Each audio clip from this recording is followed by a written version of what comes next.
Okay, and we are live. Welcome to a new episode of All Things Xbox podcast. Once again, I got Logan with me. Logan, how you doing this week? Oh, I'm doing good. Life's going great in OKC. Got good weather today. Vibes are good in the gaming community. Just overall, doing pretty good. Even got some new glasses today, so life's Nice. good. How about you, man? Yeah, I'm doing good. Everything's cool here. Before we get into what we've been playing, ever since I started getting back into wrestling, I feel the need to mention it every week because the landscape's changed and it's something different. I don't know if you saw this, Logan, but like while the show was live on SmackDown, there was two wrestlers in the ring having a heated argument and clearly went off script, and it was magical because it was so awkward. The two wrestlers were Tiffany Stratton and Charlotte Flair. They're beefing in the ring as wrestlers are meant to do before a WrestleMania, but they both went off script, and it was so cringeworthy. I literally had to stand up and walk out the room. like, it was Oh so no. it was so cringy. I literally had to walk out the room, and I was listening to it through the doorway because I couldn't watch it. It was like a deer in headlights mixed with a train crash. It was glorious, and they've completely scrubbed it from Netflix apparently, and I think it's on Peacock in the US. But there's clips of it on YouTube, so even if you don't watch wrestling, watch that clip. It's so cringeworthy. It's amazing. Like they're gonna teach people in school this. Like this is how you want to make people cringe. This is what wrestlers shouldn't do. It was glorious. And as someone that hasn't watched wrestling in 20 years, I'm fully invested in these storylines. I never thought it'd happen that quick. But you're very entertaining stuff. Anyway, that's the wrestling talk aside. Logan, it's been a long week. What have you been playing this week? I've been dabbling in a bunch of stuff. Power Wash Sim as always. Been playing through Baldur's Gate 3 again, trying to, get back to where I was before all my data was corrupted. Been doing a bit of that. And Ninja Gaiden 2 Black. I just wrapped up the Lycanthrope Castle and fought, the werewolf guy with the scythe. Yeah. And now I'm playing as Rachel and using that just insane hammer and like machine gun she has, which is crazy. Been playing through that. I'm starting this walking sim called The Station. It came out in 2018. It was one I had wanted to play for a long time, and then I finally got around to it. And you're part of this research reconnaissance team. You're in a space station, and there's these mysteries going on, and you kind of have to solve and figure out something and try to make it work or not work between two civilizations. And it's super interesting so far. And I'm about to dive into South of Midnight, which is one of our topics. Looking forward to playing it. I've heard good things. Playing Doom 2. Getting through that. A lot of fun. Night Dive, Machine Games, id. Great job with the resurrection of that. And yeah, that's what I've been playing and then watching a bunch of TV and stuff. How about you, man? Yeah, it's been a busy week for gaming. I mean, I've been playing a lot of Avowed, for people to know. And, I've been talking about my health problems for ages, but, having to play an RPG in small bursts means that the RPG actually lasts like months. Uh, but I only literally just got to the third area today. So, yeah, I've still got some game to go. I've been enjoying that. I've been playing South of Midnight. I'll get into South of Midnight in a bit. I've also been playing Warzone. Uh, Now, as people may know, I lean towards single player. I'm not really a multiplayer guy. A lot of people have this particular game where, hey, they're going to play maybe Destiny every night with their friends or something, or Call of Duty, Battlefield, Halo, whatever you want.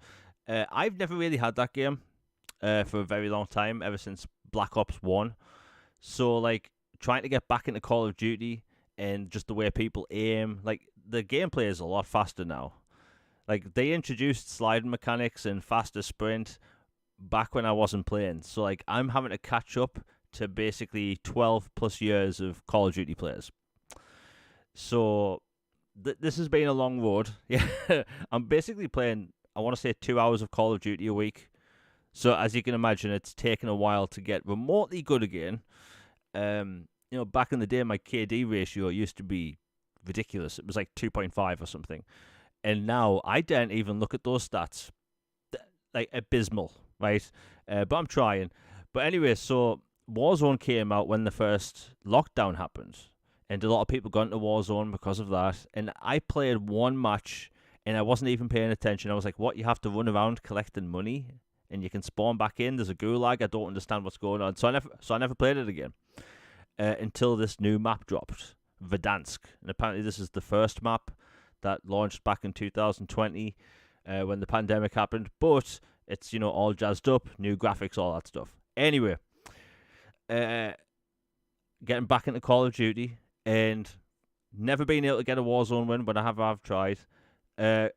Since the new map dropped on was it the 3rd of April, I've gotten 13 wins.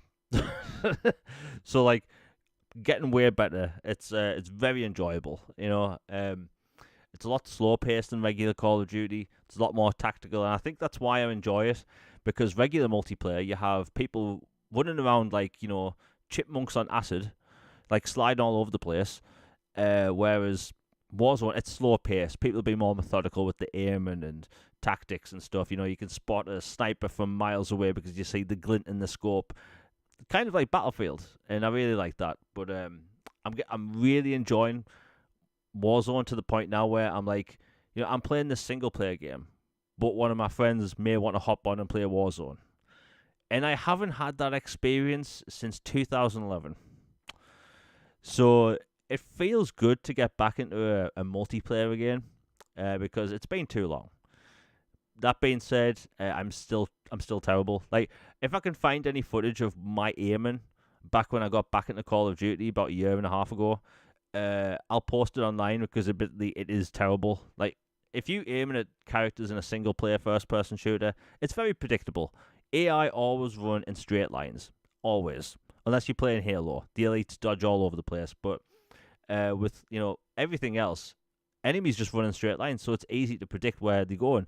Whereas in multiplayer, you have people zigzagging, drop shotting, sliding, and now you have sprinting in every direction. It's like, I'm terrible, but I'm getting there.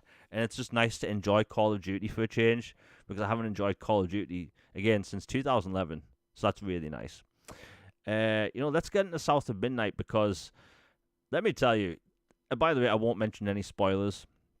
And for people joining the show, please share it out there. For some reason, it took me 8 times to set up this YouTube live stream. There's some weird back-end problems at the minute with live streaming on YouTube. I don't know why. I've tried to go through multiple different ways to fix it.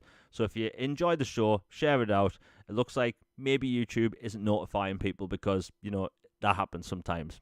It happens. Let's talk about South of Midnight. So I'm not going to spoil anything. I'm really enjoying the game. Oh, by the way, Logan, did you get to play South of Midnight, or are you waiting to play it today? I'm waiting to play today. I didn't do the extra edition like I did with Avowed, because I had bought the steelbook on that. So I was just waiting. I figured 5 days wasn't too bad. Yeah, no, fair enough. So South of Midnight, I mean, it's a third person over the shoulder action adventure game with lots of platforming elements. Third person combat, which is melee, kind of magic orientated. Let me tell you, we've been showing this game for about 2 years now, and we haven't actually been shown what this game is. I'm not going to spoil it, but the whole premise of what the game is and the stories in the game, like, that's the meat and potatoes. I'll get over the gameplay quickly. The gameplay is fun. You've got sleek platforming, cool movement. My only gripe in the game is that the dodging mechanic feels kind of weak. However, you unlock a double dodge later on, which, chef's kiss.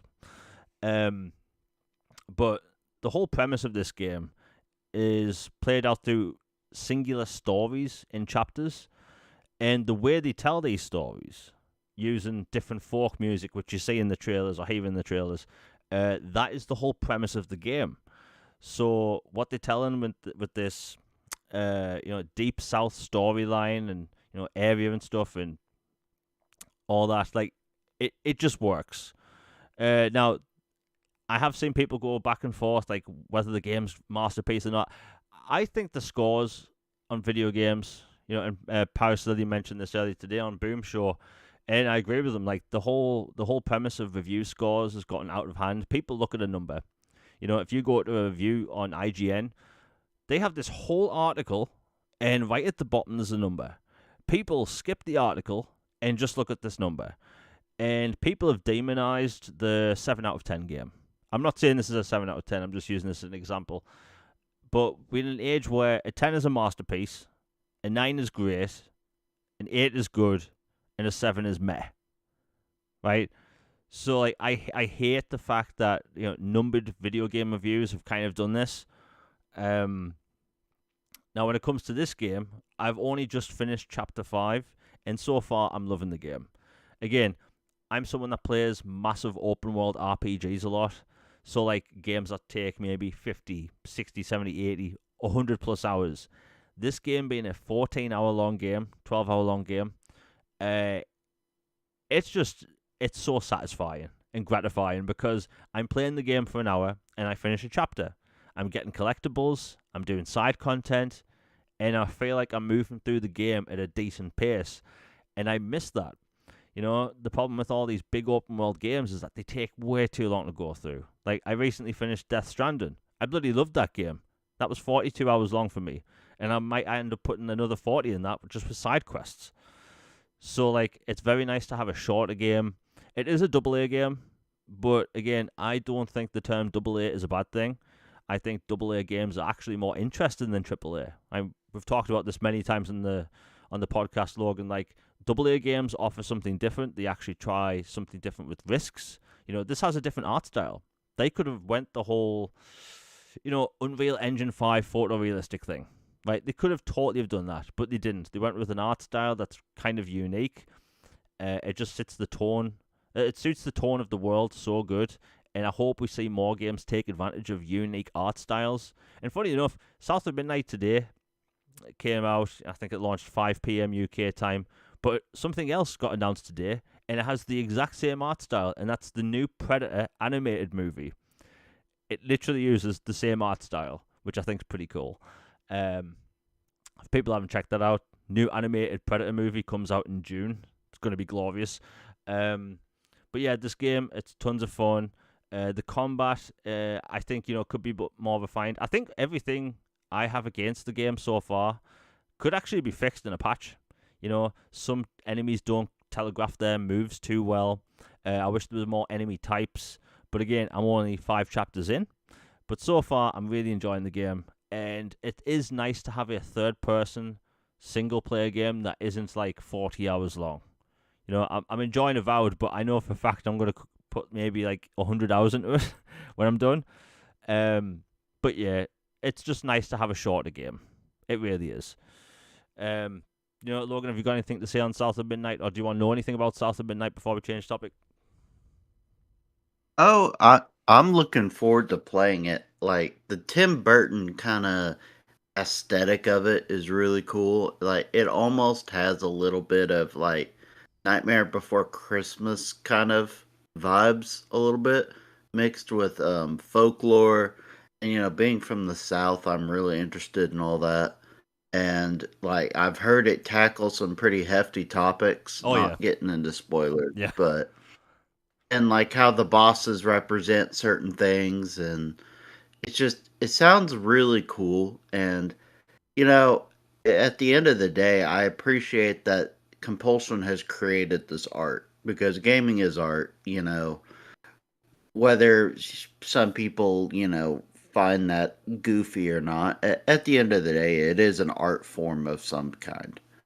And I really appreciate different art takes on it, and the fact that they're trying something different.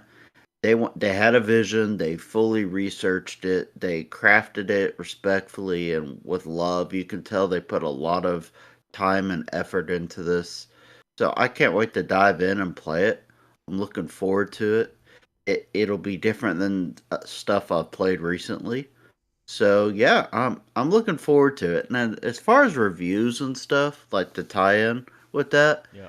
That's why by far my favorite review method I've seen is ACGs. Oh yeah, You know, buy, wait for sale, or just don't, basically.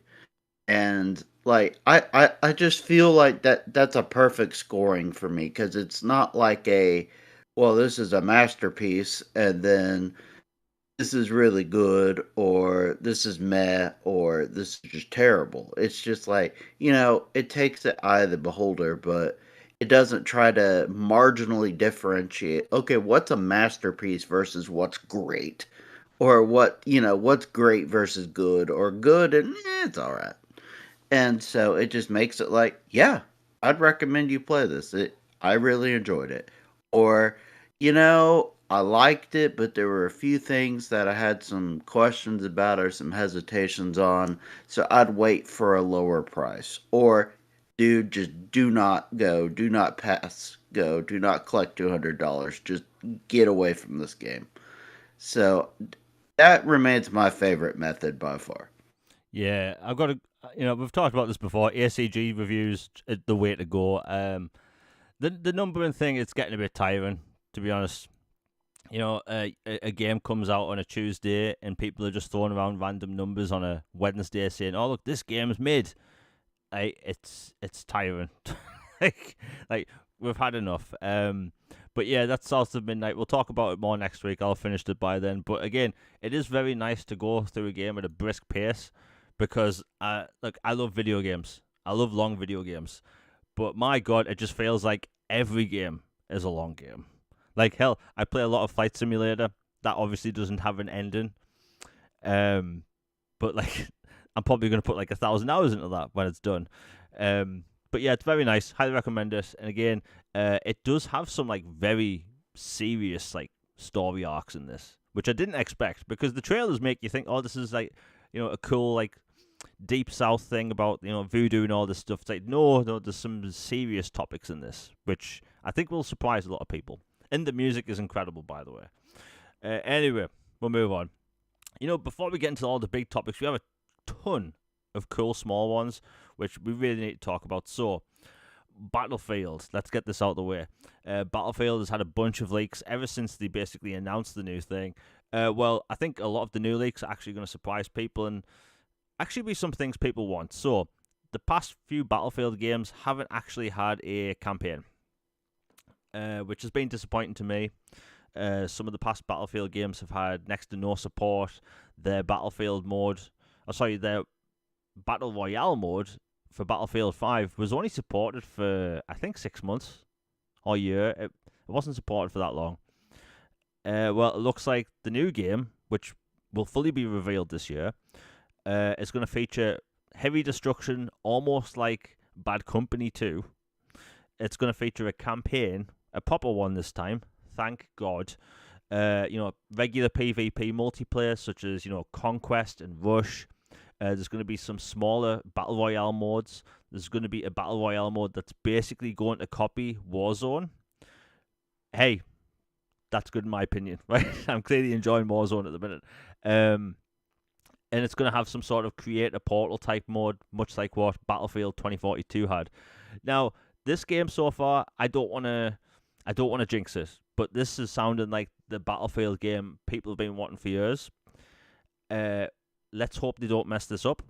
I know Vince Zampella is heading the game, so I have very high confidence in the game, but it is a year, and they do have a habit of messing Battlefield up at every opportunity they can. In fact, I think someone may dare them, like every so often, just to mess up their games, because every Battlefield game for the past decade has had some problem, some way, and they managed to mess the game up even more. It's incredible. Now, Logan, I don't know you. You don't like multiplayer at all, but does a Battlefield campaign actually interest you? Yeah, if it has compelling characters or a narrative that isn't just the recycled US versus Russia or, Middle East conflict or, like something new and fresh take. Like, kind of like World War II games. Like, it got to be like, okay, how many Nazis am I going to kill? Like, all right. Like, I get the idea. It's just like, I need something a little different. Yeah, I think those types of campaigns, they can get a bit repetitive. Like we've seen so many times where the Russia's the bad guy, China's the bad guy. Battlefield does kind of do that, unfortunately, but I think the mission design is where it's at. Like in Call of Duty, you have very close spaced, mission design, whereas in Battlefield you have kind of long range shootouts, which I really like. Um, I hope they lean into that because we don't need just Call of Duty campaign rip-offs. Like, let them be their own thing. Battlefield 2 and 4 actually did have an interesting story because a nuke went off in Battlefield 3 and they continued that story with 4.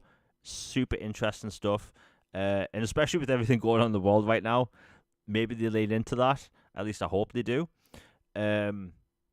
You know what? Before we continue, we have the first super chat of the day by Pyro Mad. Thank you very much for the £2. He says, "Did you see that sci-fi Doom-like demo I tagged earlier?" I've been tagged a lot today. If you let me see, if it is the one for Metal Eden, I just downloaded it. Metal Eden is a sci-fi first-person shooter. Comes out in May. It is very much a sci-fi Doom game, but I mean, who doesn't want that? Doom is technically sci-fi, but yeah, it looks fantastic. I'll probably be getting that next month. I think we're in a good time right now when it comes to first-person shooters. We have Doom-style games coming out all the time, retro Doom-style games. Excuse me. There's Painkiller coming out later this year, and that's possibly on level graphically with Doom: The Dark Ages. So like, for me, hey, I'm very happy with all these single-player, first-person shooters, and it's good that we're seeing more, demos. I feel like, the art of the demo disc is clearly lost. We're not going to have that ever again. And I think for the longest time, demos weren't really a regular thing on Xbox and PlayStation. I don't really know about Switch, but for the longest time, demos haven't really been a big thing. But I've noticed over the past several months that developers are going out their way to put out demos, which I love to see. Steam has their Demo Fest thing. The Xbox ID program has their demo thing with their indie reveals. Hopefully we see more of it because I love the fact that we can experience these games early because considering the price of games are going up, we really want to see these games in action and maybe play them, which we'll be talking about the prices later on in the show. That's going to be a topic to listen to. But yeah, Metal Eden. Yeah, demos are... Okay, sorry, go ahead. No, I was going to say Metal Eden, it looks good. Yeah, I was just going to say it's especially cool when the demos, like, let you carry your progress over, or they, like, give you a bonus or some perks or something for the main game once you've completed it. Like, That's a really nice touch. Yeah, I think if you played the demo for Legends of Mana, you actually unlocked a bunch of skins for the main game. So, like, hey, developers need to keep doing that. And the thing is, demos back in, like, the 360 and PS3 era, like, those games had to be, like, coded very differently. Now, they can launch basically just chunks of a game and basically put a timer on it or do all sorts of different ways to get around it. But, like, making a demo now isn't as complicated as it used to be. So maybe that's why we're seeing more now, which is great. And it is funny that, a lot of demos on Xbox Live actually do have reviews. So if you see a demo and a lot of people don't like it, look at the reviews. And sometimes the developers actually reply to those people saying, hey, we're going to fix this. So take advantage of the review system on demos on Xbox Live because developers do actually read those things. It's very important. But yeah, that's Battlefield. Getting a campaign. And look, in my opinion, we haven't had a good Battlefield since Battlefield 3. Every single game since has been a mess. You know how you see fanboys online complain about Halo and do the whole console warming thing? The Battlefield landscape has been an absolute mess since 2012. 2013, let's give it, right? 2013. So Battlefield 4 launched absolutely broken. The campaign wouldn't save. You had to play the game in one go if you wanted to finish it. Your multiplayer loadouts wouldn't save. The multiplayer netcode was absolutely broken. Then they launched Battlefield Hardline. Absolutely broken multiplayer, and nobody liked it because it was cops and robbers, and it was just... it just didn't play good. Then you had Battlefield 1, which actually did play good. It was a gorgeous game.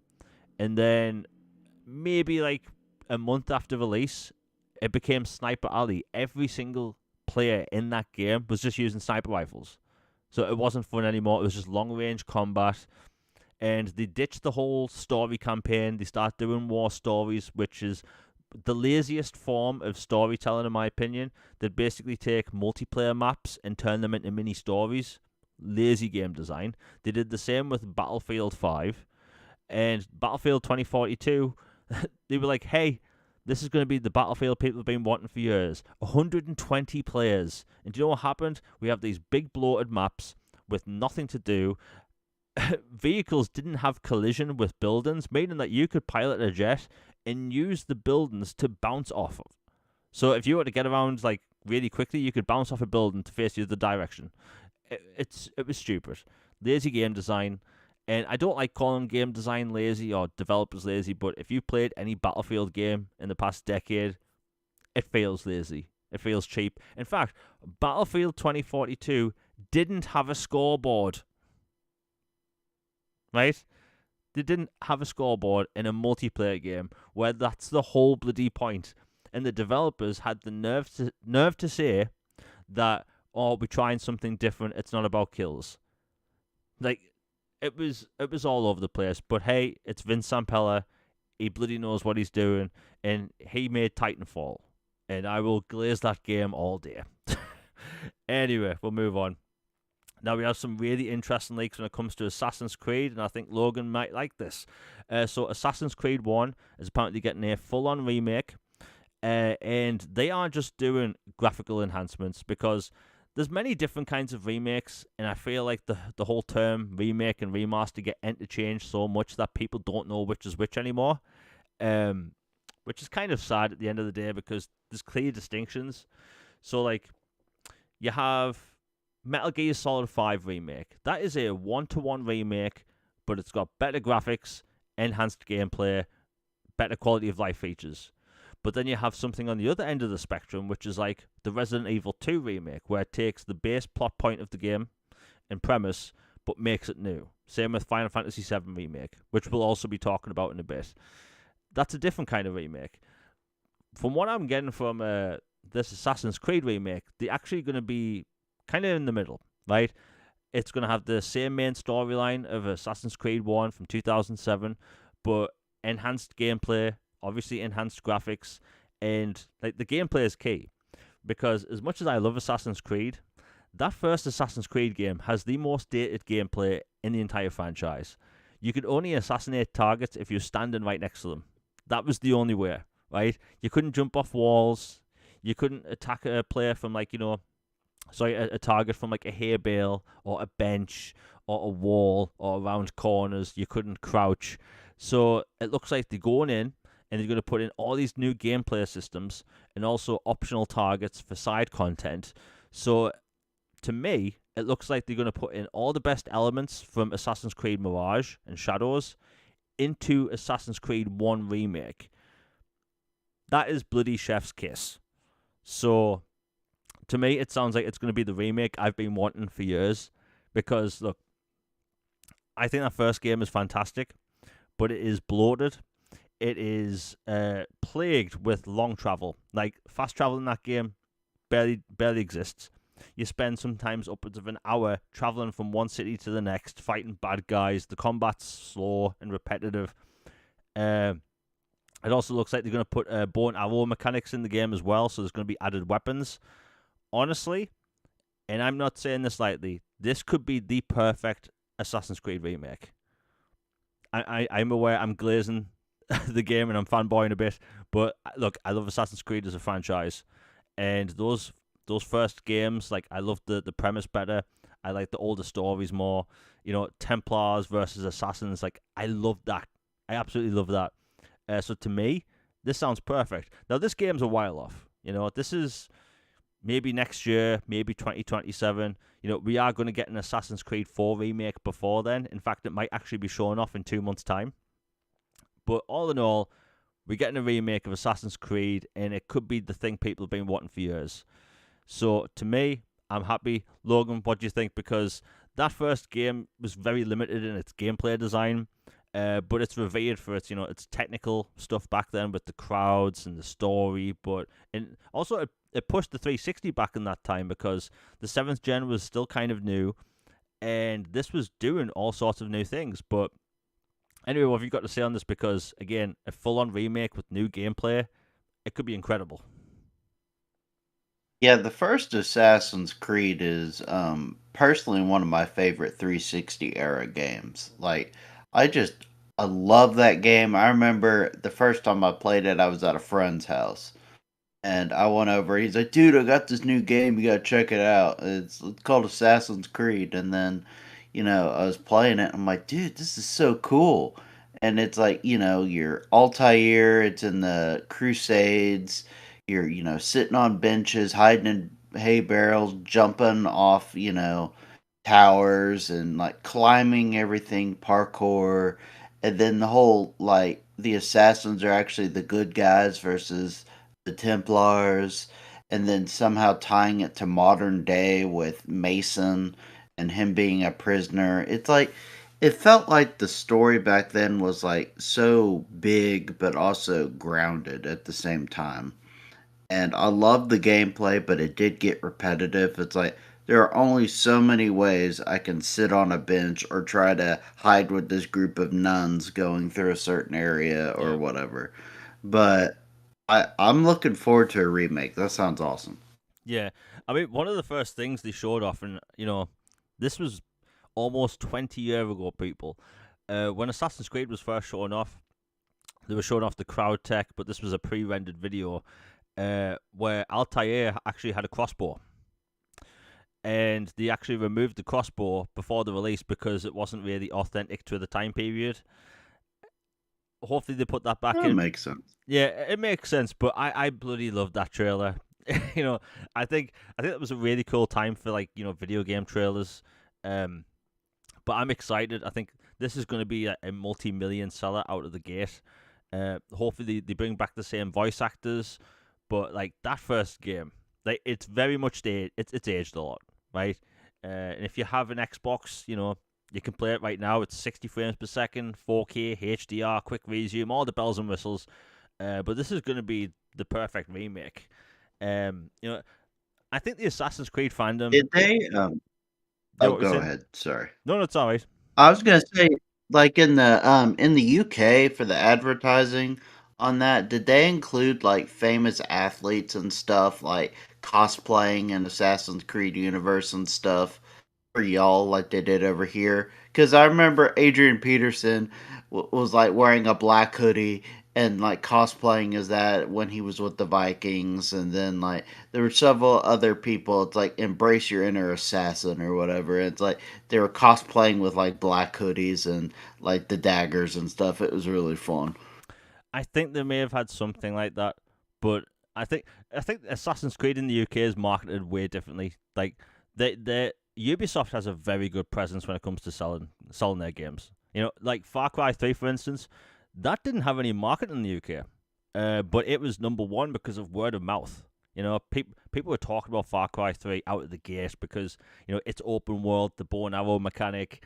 Like people couldn't stop talking about that game, and kind of the same for Assassin's Creed. I think Assassin's Creed only really got big for marketing when Assassin's Creed Brotherhood came out, because people loved Ezio at that point. But Ubisoft clearly they went all out on the American advertising for Assassin's Creed. And I mean, hell, it all works. Assassin's Creed is one of the biggest franchises in gaming. Um, but it is good to see Assassin's Creed getting the love it deserves because it's kind of been slow for a while. Assassin's Creed Mirage, I will defend that game. It has amazing gameplay, like chef's kiss gameplay. In fact, they put a gameplay mechanic in that game which no one thought they were going to put in after it launched, and that was wall ejects. Like that was a major gameplay mechanic, just no one thought they would patch in. Um, but yeah, it's good to see Assassin's Creed coming back like this. People are loving Shadows, despite all the drama you see online. Like people are really enjoying Shadows. I will hopefully be playing that very soon. But man, these remakes coming, and if people haven't played Assassin's Creed 4, oh my god, they're in for a treat. Because like that game came out in 2013. It was a cross-generation title, and it made a lot of people go, you know what? This isn't the best Assassin's Creed story, but it's the best pirate game ever made.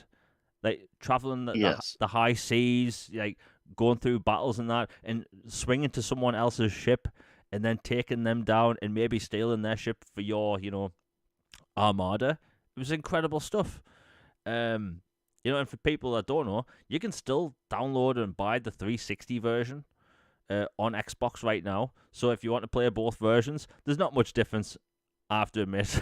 Like, albeit the 360 version, clearly, it has frame rate issues. But what they were trying to push on that console at the time, pretty impressive. In fact, the 360 version of Assassin's Creed 4 has more features than Skull and Bones. Think about that. Like, I can't believe Skull and Bones exists, man. Like, I don't like it. Singapore, man. Yeah, Singapore. They're the reason they had to get that game out. But my God, putting that out at full price, I don't know what they were thinking.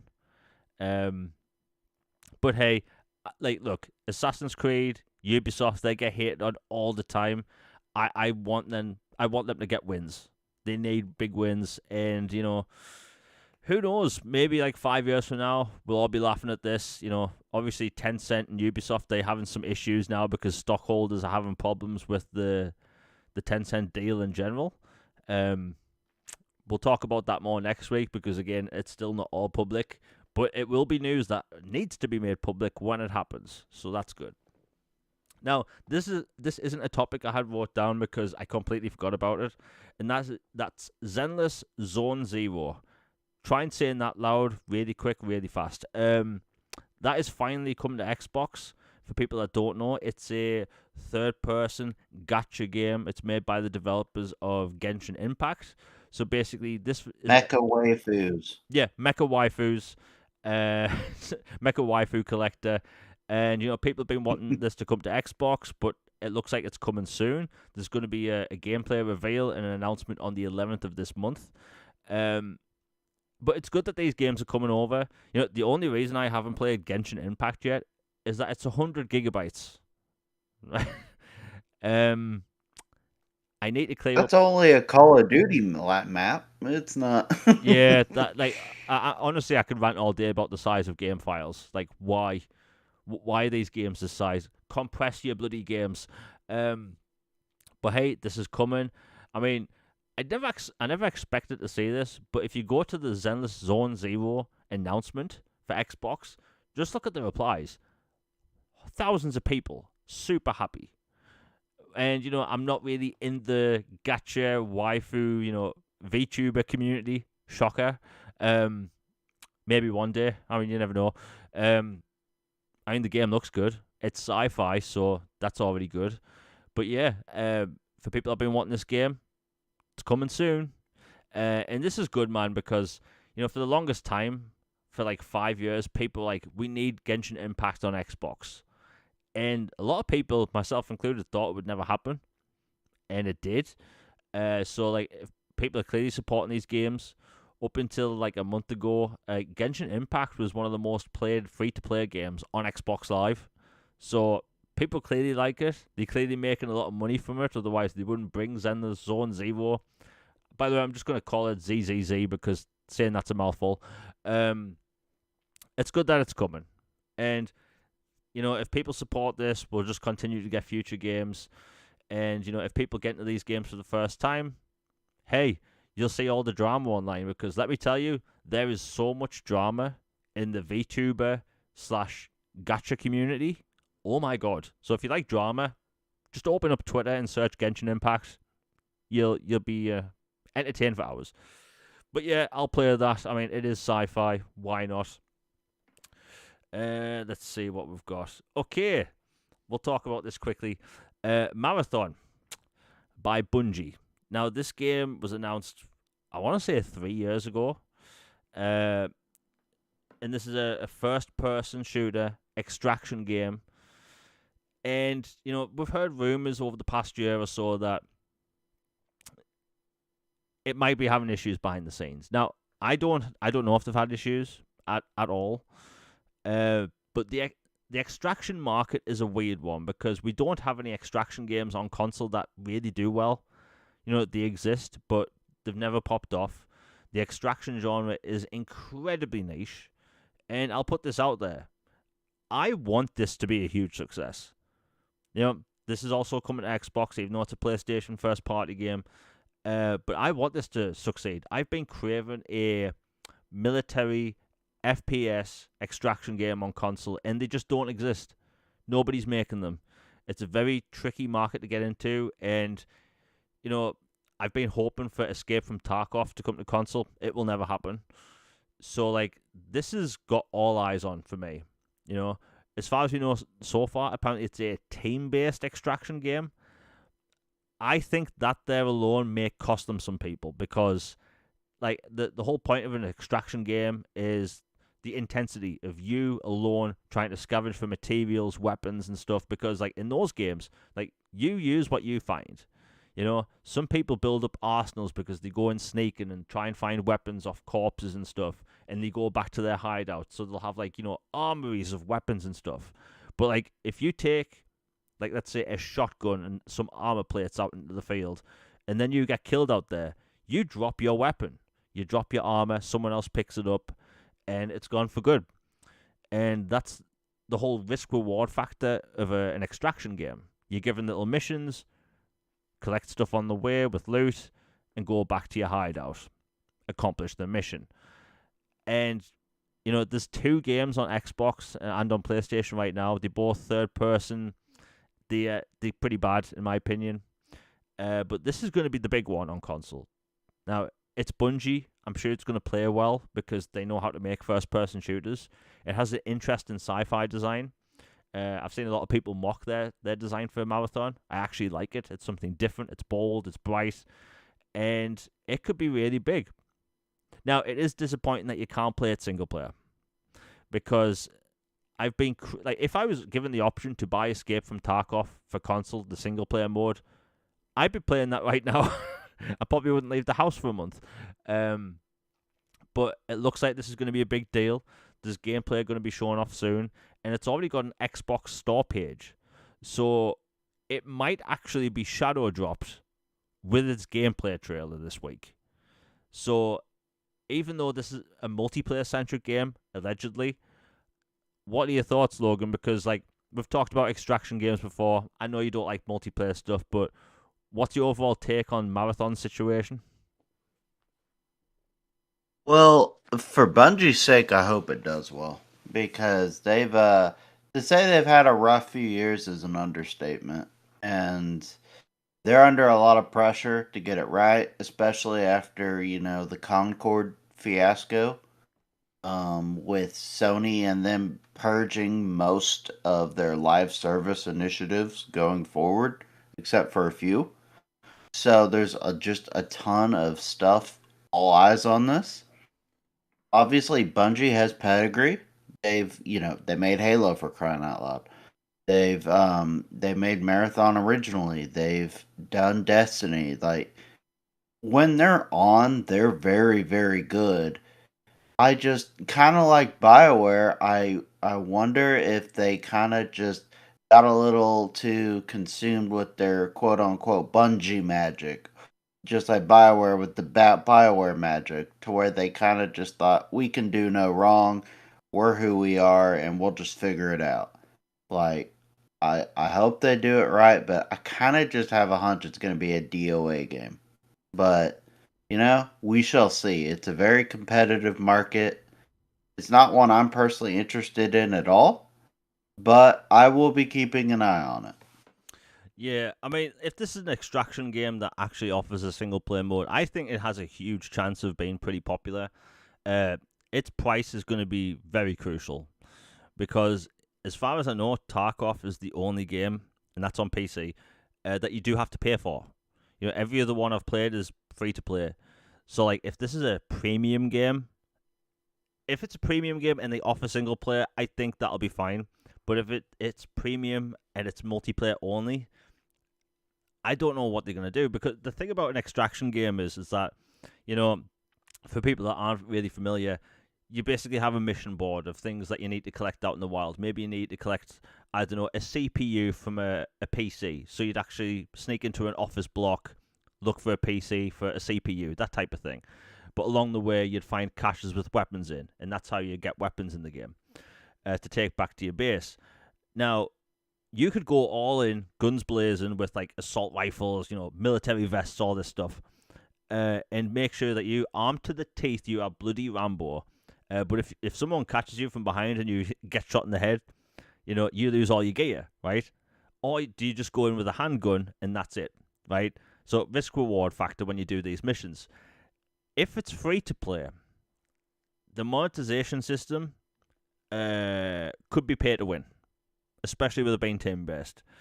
Obviously, we're going to find out in a few days, but man, Bungie, they need a win.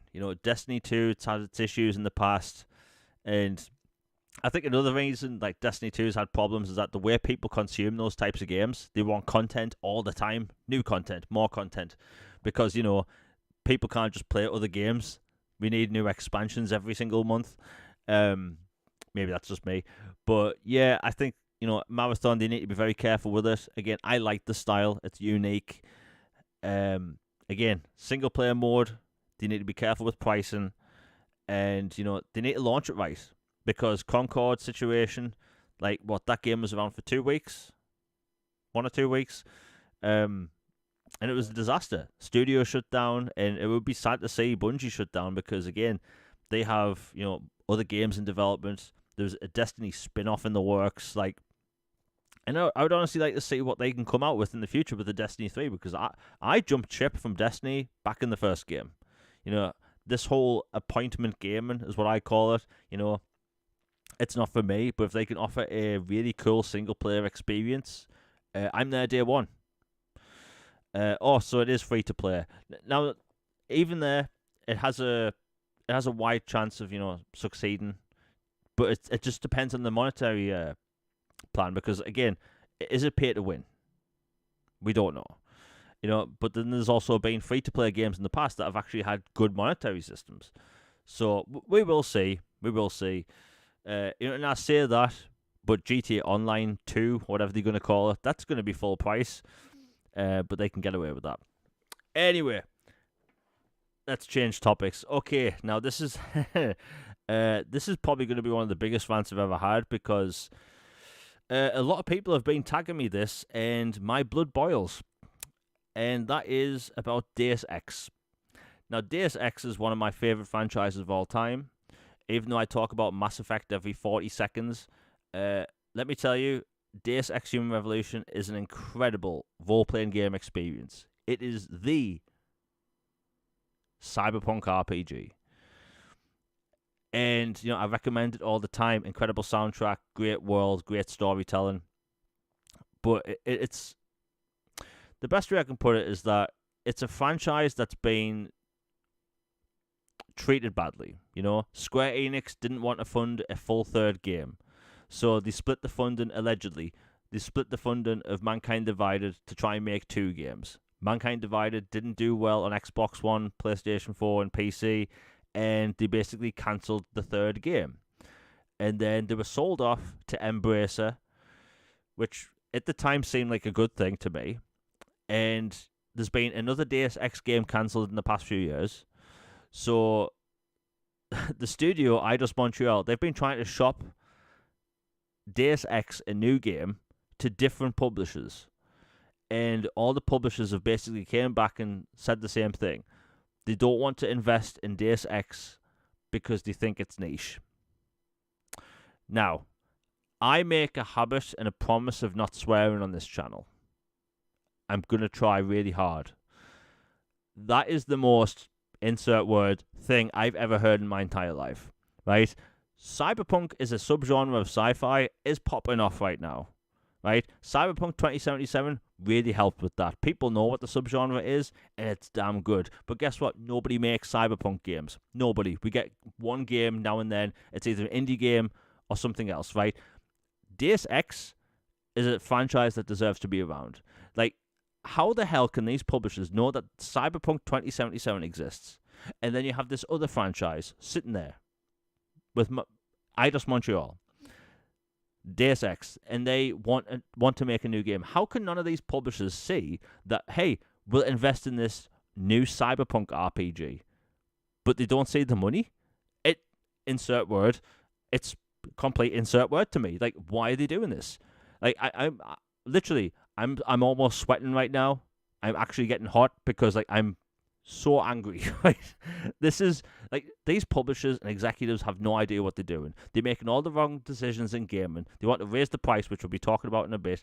Constantly, it's all greed. They don't know what the players want, and we have this franchise sitting there, right there. This cyberpunk RPG franchise, Deus Ex, and they think it's niche? I'm sorry. That is stupid. That is absolutely stupid. How is that a thing? We can have 40,000 RPGs where there's dragons, caves, trolls. Oh, look, another stone castle. Great, I wonder what's in there. Oh, look, some loot and some trolls. But we don't have sci-fi RPGs. What?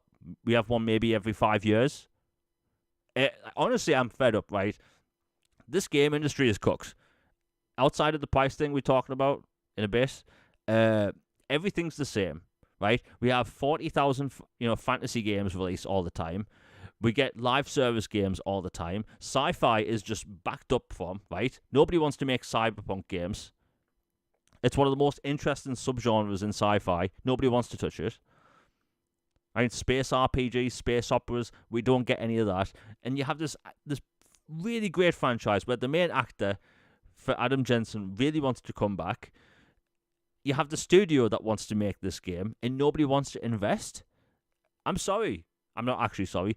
But, like, it's the dumbest thing I've ever heard of. Studios don't know how to make money. They think we want to sit back and be charged $70, $80, $90 for a massive open world game that takes 100 plus hours to finish, that's got microtransactions and has battle passes. I've had enough. I think the game industry really does need its crash, which we'll be talking about in a bit. Let the crash happen. I want the crash to happen at this point because we're getting the same thing over and over and over again. We have to wait years in between sequels. I made this post the other day on Twitter about how, on 360, during the 7th generation, we had an entire trilogy of Mass Effect games in 5 years, plus expansions. We had multiple Dead Space games. We had multiple Batman Arkham games. And now we're told that we might be waiting 6+ years in between sequels. That's if they get them. Games cost hundreds of millions of dollars, yet they need to sell like $10 million to like break even. Like, the game industry is cooked. And if these executives can't see that Deus Ex would literally print money, let it burn. Let the game industry burn. I'll be fine. We have a library of thousands of games we can all play. Nobody's going to be wanting for anything new because, again, nobody's played every game that exists. I'm aware that I sound a bit, angry and maybe bitter. I'll go with bitter. But oh my god, like, one of my favorite franchises, which I've been wanting to come back for years, cooked, absolutely cooked, because the game industry doesn't know how to make money. Now, Logan, I've been whining, if you will, for like 10 minutes. What's your take? Because I know you like Deus Ex as well, but like, game studios just don't know what they're doing anymore. Yeah, it seems like the whole game industry kind of has a big old cluster cluck going on between the ears. It's like, what are they doing? Like, games cost too much. Games take too long to make. They expect too much for when they release them. They don't like market properly what the things are. They have no patience once they actually release something interesting to see if it can take off.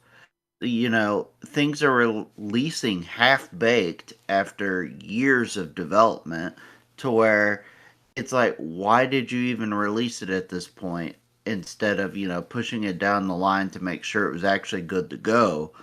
And, there's just a stagnation in creativity. It feels like everything is just a regurgitated take on something, or this story, but in a sci fi setting, or this story in a fantasy setting, or this story in a Renaissance or, Industrial Revolution setting. Like, it feels like it's reached a critical mass and it needs a big reset event. Like like you said, like maybe something dramatic would shake things up.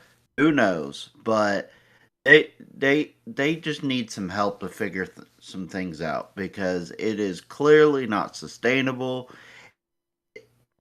To borrow an expression, ain't nobody got time for this. Like it's just awful. It I love gaming. I love creativity. I love the passion. But at the end of the day, it feels like more of these games are becoming work than just pure entertainment. Or they're shoving so many different messages or agendas or things like regardless of your preferences on different things, it feels like so many things are loaded instead of just a pure like, hey, I'm an Italian plumber and I'm running around trying to save a princess from a dragon. Or I am a legendary warrior and I'm going on a quest to collect these relics and do this. Or I have a really cool car and I'm driving around, or I'm a spy, or just like, not saying that to dumb things down, but it just feels like too many things are getting just polarized instead of just at the end of the day being fun or a cool story. Not everything has to be some deep, dark, introspective on society or on things in general. And I feel like that has become a massive issue as well. And, like, at the end of the day, you want to know why I talk about older games so much? Because frankly, they were better. Like, Yeah. the technology wasn't. Like, the technology today is obviously vastly superior. What they can theoretically do is much better. Like, the ability to be able to play these things anywhere, cloud, or on a handheld device, or whatever, is awesome. Like the ability for studios to collaborate is great. I love the ideas of some of this stuff, but it just it feels like they're kind of losing sight of what made gaming awesome to begin with.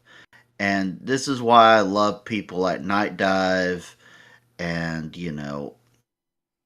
Digital Eclipse, stuff like that, who resurrect these things, make them better than ever, put improvements on them, or, bring back hidden gems people missed or didn't know about, franchises getting a second chance, because it felt like it was a different time period that looked more on just creativity and fun and just making something cool instead of trying to appease some massive shareholder, finance guru who's in the back room looking over their shoulder to make sure they gotta dot their I's and cross their T's or doom and gloom upon the studio.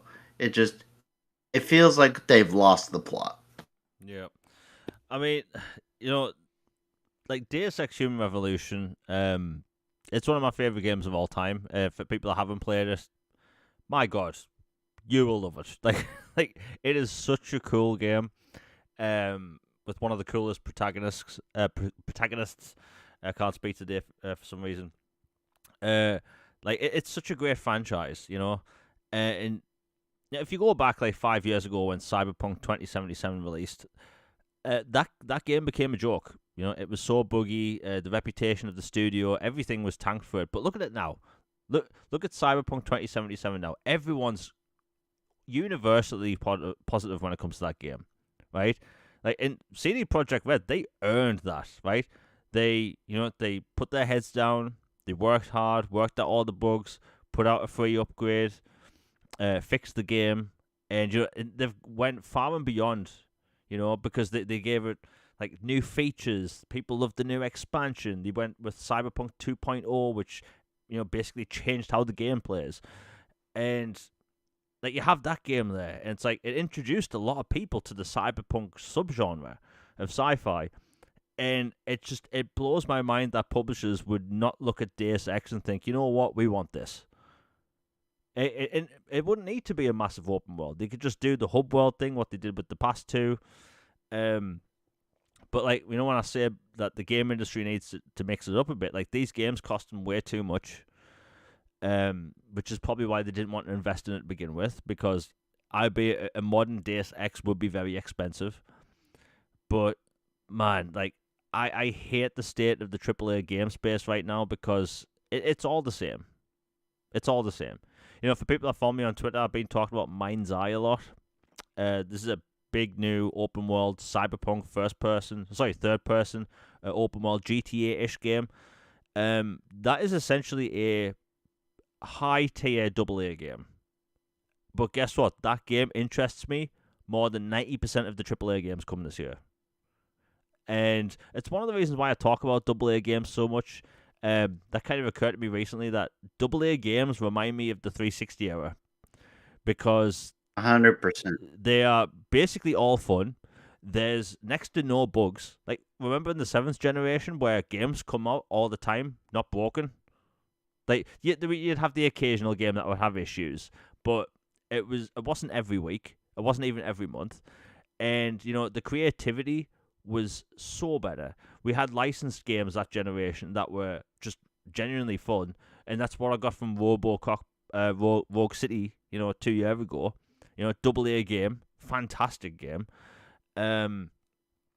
Developers need to make cheaper games because the results are better, in my opinion. Whenever I post about, screenshots of an upcoming game or GIF or video, people want 4K, they want 60, they want ray tracing, they want photorealistic graphics, but it's unrealistic to want that for everything, and I think that isn't helping as well. But man, just the Deus Ex news really, it really angered me. It really did. I hope people continue to want more Deus Ex, because, like, look, it's a franchise that deserves to be around. It's a franchise that doesn't deserve to get the Embracer treatment where it just gets locked up and no one touches it forever. Like, hell, they should remaster the first game at least. I know millions of people would buy it, but yeah. You know what? Seems like a no-brainer. Yeah, it's a no-brainer. Like, why would you buy Crystal Dynamics and Eidos Montreal and not do anything with their existing games? Or the original Thief Yeah. games. Like, that seems like another no-brainer. Yeah. Like, they could bring back anything. Hell, like, I know the more recent games, but the Tomb Raider Survivor trilogy, why not give them full next-gen upgrades? And just release them, like, individually. Again, people would buy them. I'd buy them. Like, look, I loved Tomb Raider 2013. Let me tell you, that game hasn't aged well when it comes to its resolution. It's 60 FPS boost, which is great, but the far back camera with the low resolution, it does not look good. I would love to be able to play that in 4K on console, but yeah, man, it's just sad, really. Speaking of game prices, this is going to be a long topic. Actually, before we talk about all the Nintendo stuff, because we're going to be talking about this for a while. If you're enjoying the show, please like, share, and subscribe. I hate doing these little ads, but it really helps the channel grow and the podcast grow. If you want to support the channel with Super Chats, it's greatly appreciated. I put all the money back into the channel. I've got really cool stuff planned for the upcoming weeks and months, and some on-camera stuff. It's coming. Anyway, let's talk about the Nintendo stuff, because, oh boy, this has been a weird week. Hop back in the time machine to a week ago. We were literally saying on this podcast, it's going to be an exciting time for the Nintendo, showcase. I mean, we were both positive about it, actively excited about it. Everyone in chat was like, hey, we're going to see some cool stuff. And then we get the Nintendo Direct, I think it was the day after the last week's podcast. And it feels like there was a switch flipped, and everyone, I should say a lot of people, are now against Nintendo, and they announced everything the wrong way, and they announced everything the worst possible way. So, I don't even know where to begin with this. First up, I'll get the whole show out of the way because I thought the Nintendo Direct was actually good. I thought the format they used was good. They explained what the console could do. They explained the game situation, first party, third party games, great. You know, I mean, hell, Elden Ring's going to be on a portable console. How is that not cool? So like, if you take the show from an optics point of view, that was good. It was a hell of a show. I think the new Switch. And by the way, why are we talking about this on an Xbox podcast is because everything I'm going to mention affects every Xbox gamer and evidently PlayStation and a lot of PC gamers. You know, the hardware, it's super cool. It's powerful. You know, it can do 4K 60 in some games. All that stuff. It can do 120 frames per second. By the way, I think the price of the console is actually fair. It's £395. You're getting a lot of power in a tablet. It's basically a tablet. You know, they have to squish all that into a tablet-sized thing. It comes with a dock. It comes with, you know, obviously the controllers, all that stuff. So I think the price of the console and what you're getting is fair. That's the good out of the way. The game price situation and basically everything else. Oh my god, Nintendo messed up. So, you know, in the US, the console is how much is it, Logan? Is it $450? Yes, 450. Yeah, so $450, and then it's $500 with the Mario Kart World bundle. Super cool. I think that's perfectly fine, right? Everything else kind of went wrong. So like they charge them for next gen upgrades, and they charge them for them in a weird way as well. So they called upgrade packs, where there's two different kinds of upgrade pack, and I only found out this today, where if they are only graphical, there will be $10 upgrades. But if there's new gameplay elements and levels or characters, they will be $20 upgrades. So there's two different kinds. By the way, I don't know the whole situation in the US when it comes to tiers. Tariffs. It's different every country, and we're gonna find out more over the coming weeks and months. But like, as for the tariff thing in the UK, as far as I know, the pre-orders are gonna go live the day planned. Nothing's gonna change. But in the US, we'll talk about that next week when more public knowledge is available. But anyway, so I think the console price is fine. They're charging for upgrades, which, I mean, if you've been following me for longer than 5 minutes, I talk about free upgrades all the time. You don't have to pay, you know, ultra packs on PC, so why should you on console? And, you know, developers on Xbox, or say a lot of developers on Xbox, they give free upgrades. You know, first party Xbox games, all free. A lot of third party games, free. A lot even, you know, include new content. So like, that was the worst way possible. They have DRM on the console with the cartridges. Not all cartridges contain the full games. Some games include a digital code as an upgrade pack, alongside a copy of a Switch 1 version of the game. It's very convoluted, I am aware. It's all over the place. And, you know, like, it wasn't the best way to announce things that way. I think it's very confusing. Some upgrade packs are included in the Nintendo subscription, which is all over the place. And, you know, I've seen some people post that if you buy a Switch 1 version of the game, but pay for your subscription, it's technically cheaper than the next gen version of the game. So there's that. The console doesn't have achievements. There's no Hall effect sticks. Like, Logan, before we get to the game price situation, what was your overall take from the Switch presentation and the Switch 2 itself? I think it's a cool console. I mean, Nintendo knows how to make hardware. I know the Wii U was a dud, but I always kind of, you know, retroactively think of the Wii U as like a prototype for the Switch. Like, I see the vision that they had. They just did a really terrible job at it. Yeah.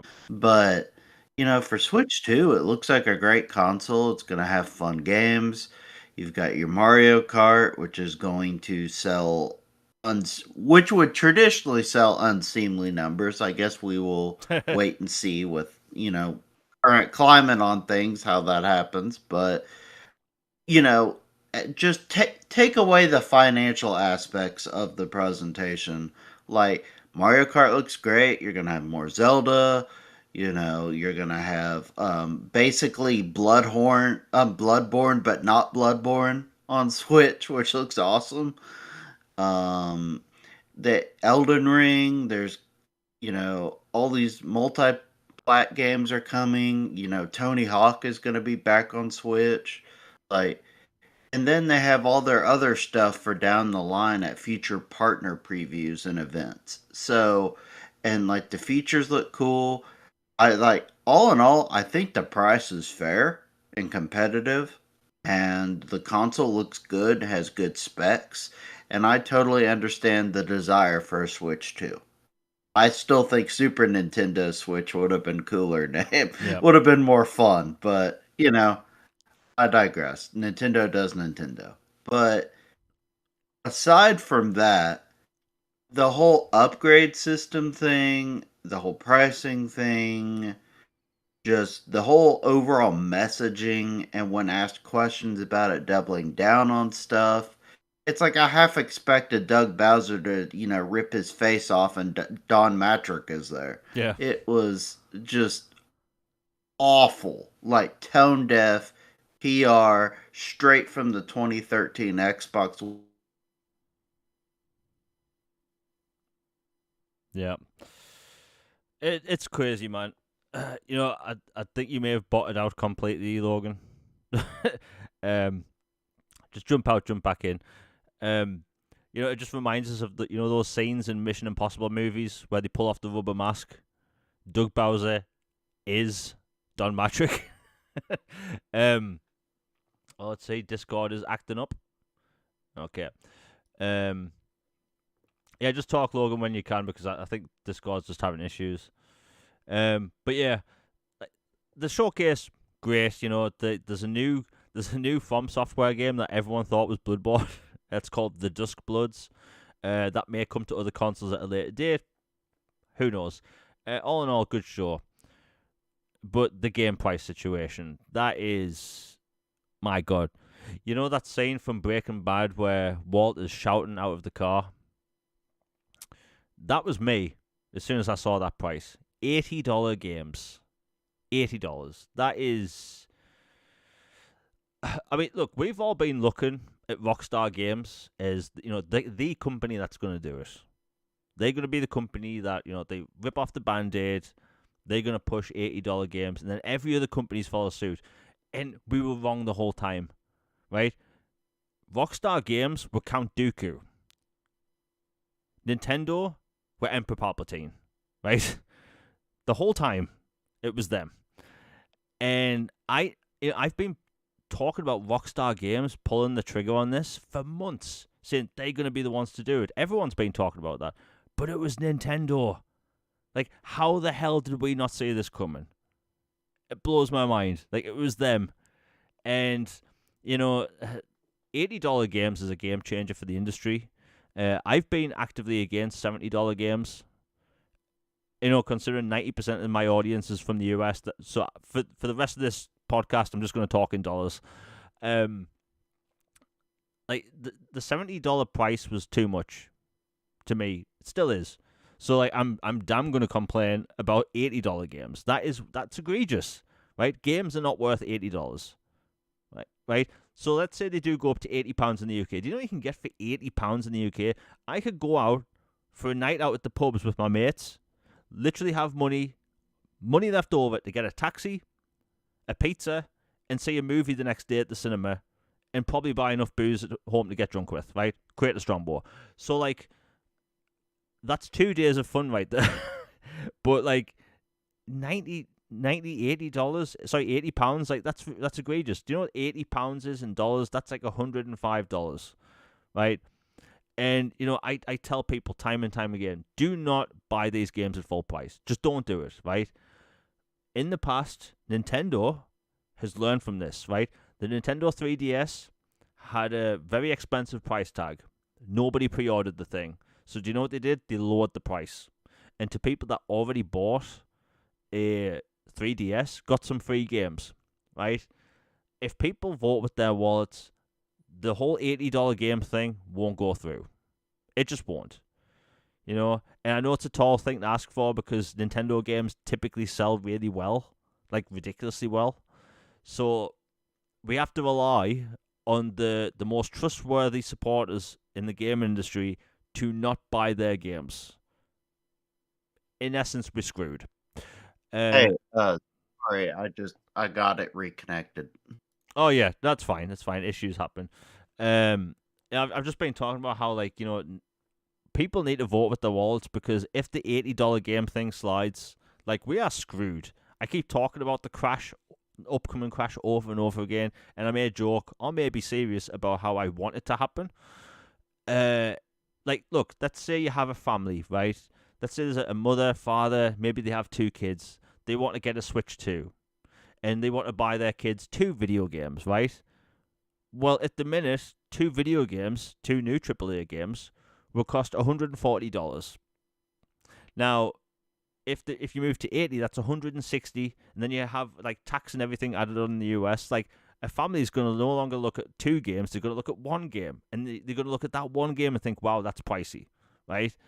Like, software is already selling less than it used to because of the £70 price tag, or $70, right? I've said this for years. I think Star Wars Jedi Survivor sold less because it cost more, right? I'm actively angry about this because it's people are going to let it slide. People are going to support it, and all these other companies, Ubisoft, EA, Activision, Microsoft, Sony, they're all going to follow suit. They're all going to follow suit. And, like, I've seen journalists in the past 24 hours defend it. I've seen gamers defend it. I've seen content creators defend it, saying, bringing up the 90s price tag, by the way, is egregious. It's so asinine because it was an entirely different process of making games and industry at that time. Yeah. Like, in the 90s, when video games did cost like $80, $90, like in the UK, the prices of some cartridges were like £90.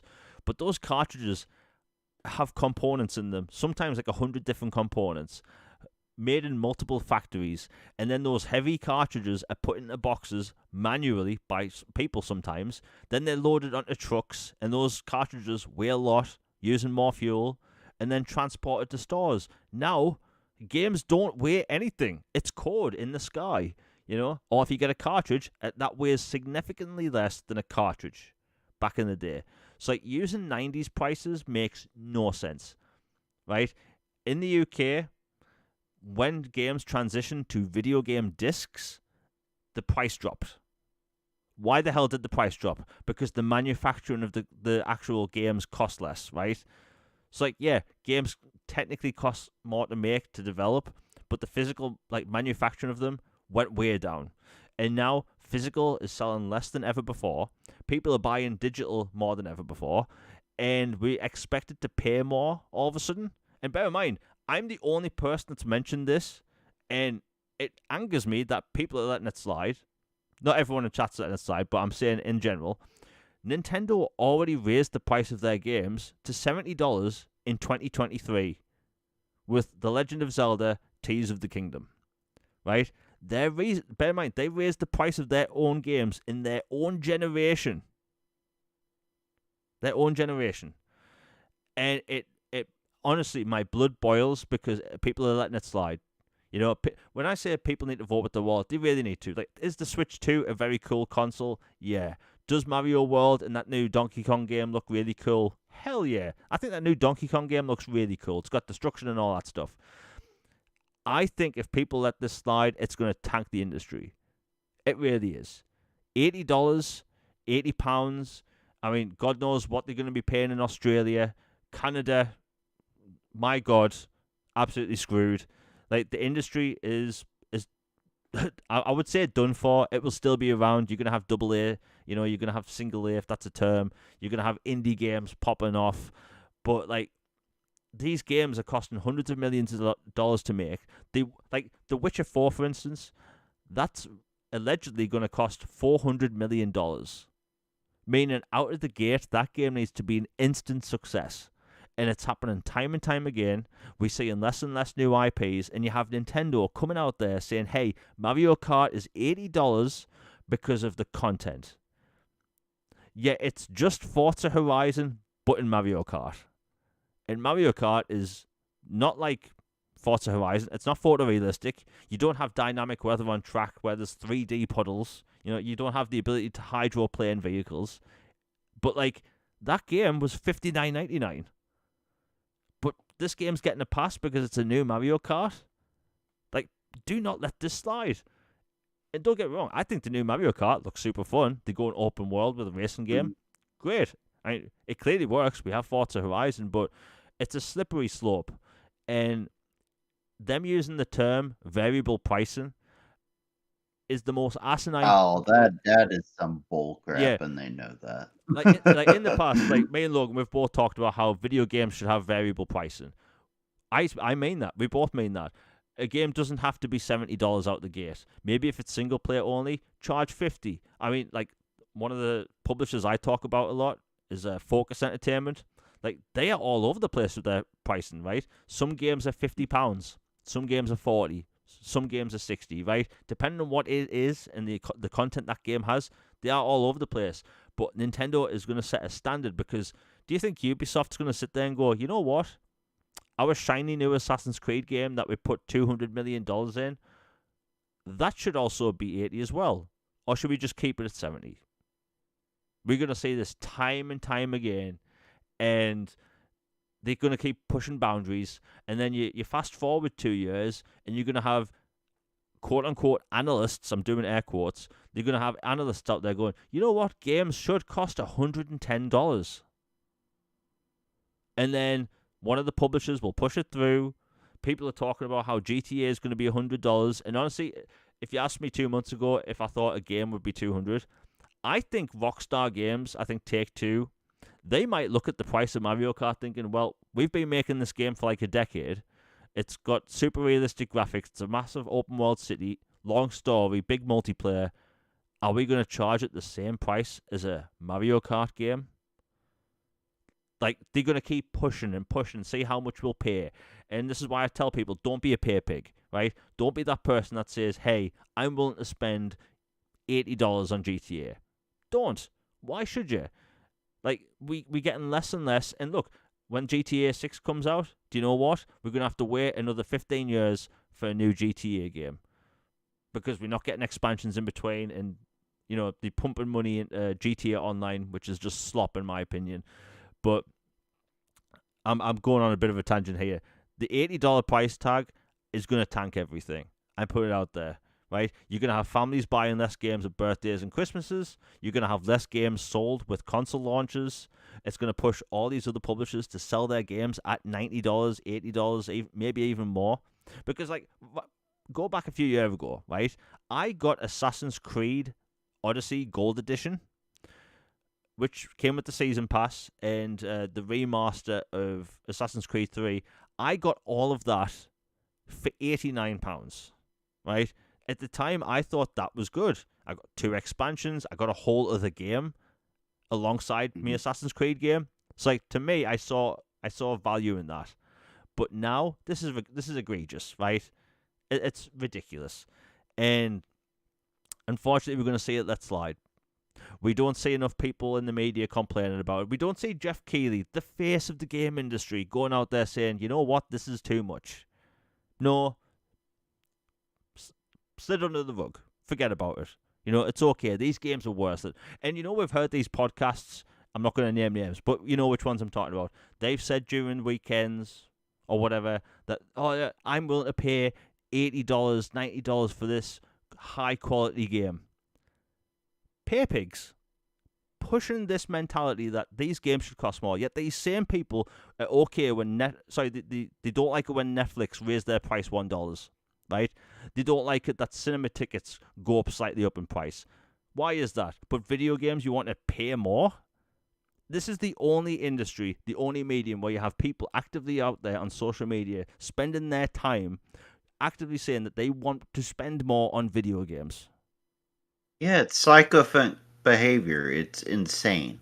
It makes no sense. And the reason why I'm ranting, the reason why I'm clearly popping off, it's because people let it slide for $70. Look at all these big AAA games. They're $70. And it's going to happen for 80.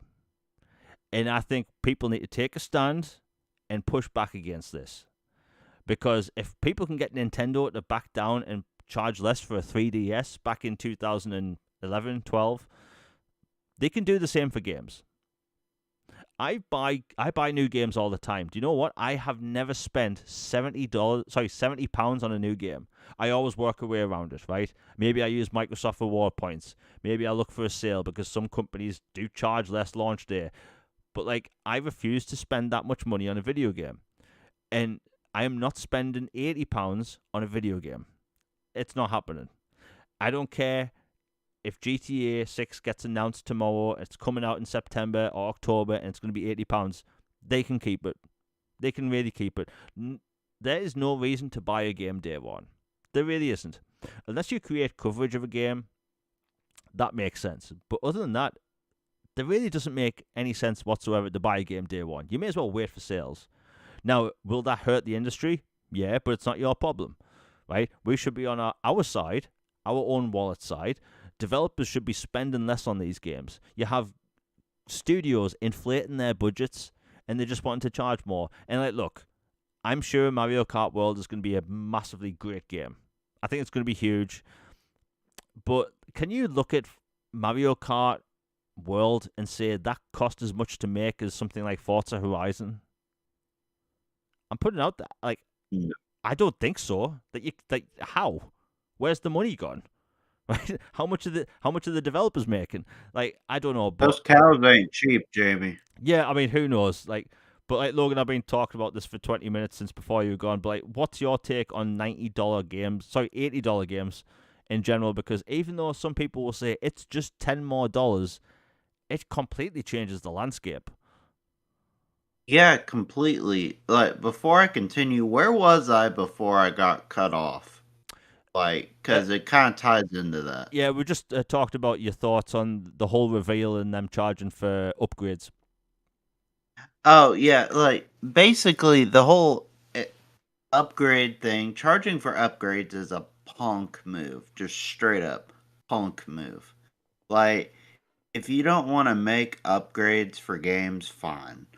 But if you're going to, making people have to pay for that is just like, I get it. They want to nickel and dime you to death. It's Nintendo. They want every penny under the couch cushion they can get. It's just it's greedy business at the end of the day. Just all the money they can possibly bleed out of you. It's it's ridiculous. It makes me realize how much smart delivery and cloud saves, not having to pay for cloud saves, play anywhere, backwards compatibility, all this other stuff on Xbox that I've taken for granted. I see this kind of stuff, and I'm like, you know what? We have it pretty daggum great because this is egregious and just shameful, frankly. And the fact that they want to double down and raise the price even more and leave wiggle room for even more price adjustments with variable pricing, quote unquote, in Nintendo's playbook, yeah, no, they're not generous sorts. So I that to me doesn't mean less than 80. So it just the way they borrowed, like I was saying, was like it. I feel like Doug Bowser has borrowed Don Matrick's playbook from 2013 to a T. It has just been terrible messaging, terrible public image, just PR is awful. Like, the price is fine for the console. The games is the where I have the issue. And like, hiding a feature behind a paywall, a button on your controller, really? Are we going there? Charging for demos too? Is I'm not gonna stand for it. And I will definitely wait. I'll wait till Switch 2's on clearance at this point because, depending on how the industry goes, that might not be the most unlikely scenario Yeah. with how things are heading. And frankly, I think the industry needs a wake up call. Yeah, I see that Shizno mentioned this in chat, and it never really occurred to me. I was mentioning how like I 100% guarantee Forza Horizon costs more, and I was just thinking about graphics. That has licensed music and licensed cars. So And photorealism yeah, and radiant technology yeah, and night day cycle, all this. Like, hey, I love Mario. I love all the characters, but they have looked roughly the same for several generations. Like a little better, yeah, but like we're not talking quantum leaps here. And a cow on a cassette player car is not worth $80. I am sorry. I love Moo Moo Ranch as much as anybody, but no. yeah. And you mentioned the demo thing. That I forgot about that too. Like, I think it's called Nintendo World Tour or something, and it's a $10 demo that basically shows off key features of the console. Now, as a concept, it's really cool. But like Astro's Playroom was free. Wii Sports was free. Wii Sports was an actual game. And it was free. And like this, it's a tech demo, and they're charging for it. Can you imagine the reaction if the Matrix Awakened demo cost money? Like, Yeah, people would tear Xbox a new one yeah, on but that. it's crazy, and like I will have people that will reply to me going like, "Oh, you hate Nintendo." Like, I've never once said a bad thing about Nintendo, right? Mhm. I air quotes respect them for like basically saving the game industry in the West. Like, they clearly knew what they're doing. Like, I think nobody makes games like they do. Mario Kart, Mario, what all. People may say all their games are kind of the same, but nobody else makes games like them.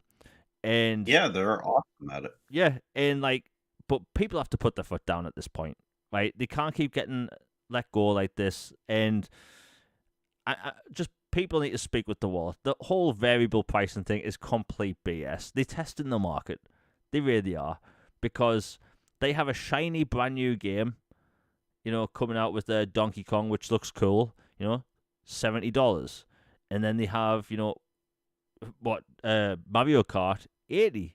Like, I don't know. Like, it's a weird situation. I just think that again, if people speak with the wallets, there will be a change. And like we both said, the price of the hardware perfectly fine. Squeezing that much technology into a tablet, it has a screen. It's impressive, but you can't go out there and charge that. Like, really think about it like this: a game will cost basically quarter of the price of a console. To me, that makes no sense, right? Like an Xbox Series S costs £250. Are you telling me that a video game is going to cost slightly less than half that? Come on, right? Uh, the thing is, if you go to the Baldur's Gate 3 official website, you can buy the physical edition of Baldur's Gate 3, and it comes with like the old school PC style box, stickers, CDs, and stuff. It's £80. You have the equivalent of a collector's edition for the same price of what they're trying to push as a standard. Crazy. Um. And the game isn't even on the cartridge. Yeah. Oh yeah. For all those that keep track on DRM. Yeah. The whole Uh, DRM thing. Like, imagine if Microsoft put out a console with DRM and a microphone and a camera. If only. I wish we knew. You're all right. Like, TV. yeah, TV. You can't forget. Like, and like, oh yeah, the chat button has DRM. Like, the chat Yeah. button. Like, look. Yes, you do have to pay to play online with friends on Xbox Live, PlayStation, and that. But you chatting is free, right? You do not have to pay for chat on Xbox, and as far as I know, you don't on PlayStation either. It's 100% free. So chat should be free. Bloody hell. Like, imagine, like, back in the day when you'd get angry Xbox Live messages because someone, lost badly in Call of Duty, did send you a text message, basically a bunch of swear words.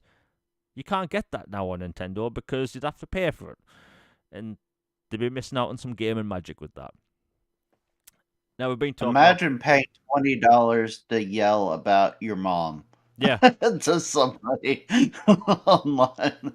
Oh my The gosh, thing it's is that ridiculous. will happen at some point, but we could just hope that people speak with the wallet at this point. You know what? We'll move on. We've been talking about this for like a billion hours. Now, this is actually a good one. Elder Scrolls Remake. So this isn't one of those rumors where, is it just a bunch of speculation? Like, we know the Elder Scrolls Remake exists. We know that Microsoft basically leaked the thing 2 years ago in a whole sheet of their games they have planned coming in the next 2 years by Bethesda. So, like, we know it's in development. We know it's going to have enhanced gameplay, such as, quality of life improvements and modern UI. It has certain gameplay elements from Elden Ring, apparently. I think they just mean UI elements with that, which I'd be fine with. Refined bow and arrow mechanics for first and third person modes. Refined third person mode, which chef's kiss, thank you. So, oh yeah, and fantastic new visuals, all that stuff.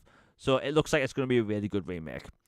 Now, a rumor popped up last week because someone did some digging in the PlayStation Store, I believe, that apparently we were going to see it last week. And me and Logan were messaging each other like, is it actually happening? Like, because, it was meant to shadow drop last week on some random day. And now it might be this week. Or it might be after the Elder Scrolls Oblivion event in Elder Scrolls Online, which I think happens on the 21st of April. That was my initial prediction. Yeah. So, like, apparently it's this month. Now, we've talked about this before, but I'll mention again. I think Elder Scrolls Oblivion, like, it curb stomps Skyrim's main story. Like, by a large margin. Like, Skyrim has better side quests and more of them, but Elder Scrolls Oblivion has a better main story and better dungeons. And my God, like, I'm putting it like this, like, sometimes, I'm not going to lie, I can get jaded. I can get a bit pessimistic about gaming because I think the industry's in a horrible place at the minute. But I'm not going to lie, the thought of an Elder Scrolls Oblivion remake makes me smile. Because Same. that game came out in 2006, and it was a game changer for me. Like, seeing that massive open world with the green paint as, grass texture, I'll never get over that. I noticed that then. I definitely notice it now. It's a magical game. It really was. It introduced the horse armor, which is still full price, by the way.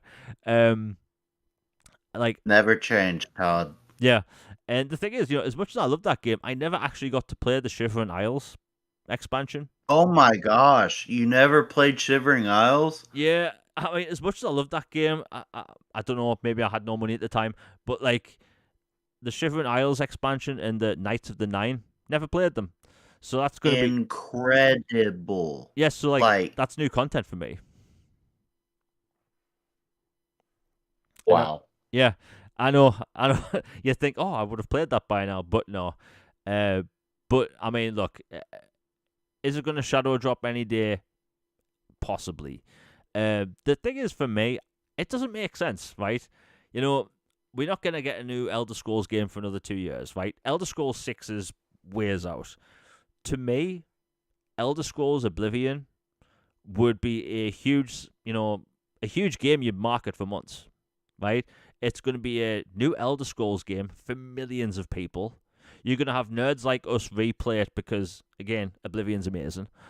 And, I think like an Oblivion remake is like a 10+ million seller.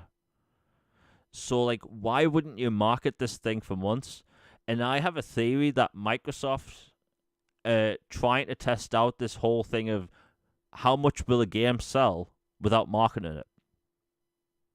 Because they did that with Hi-Fi Rush. It launched that day. Apparently it did well. But like, I think they are testing, like, what would a big game do with zero marketing?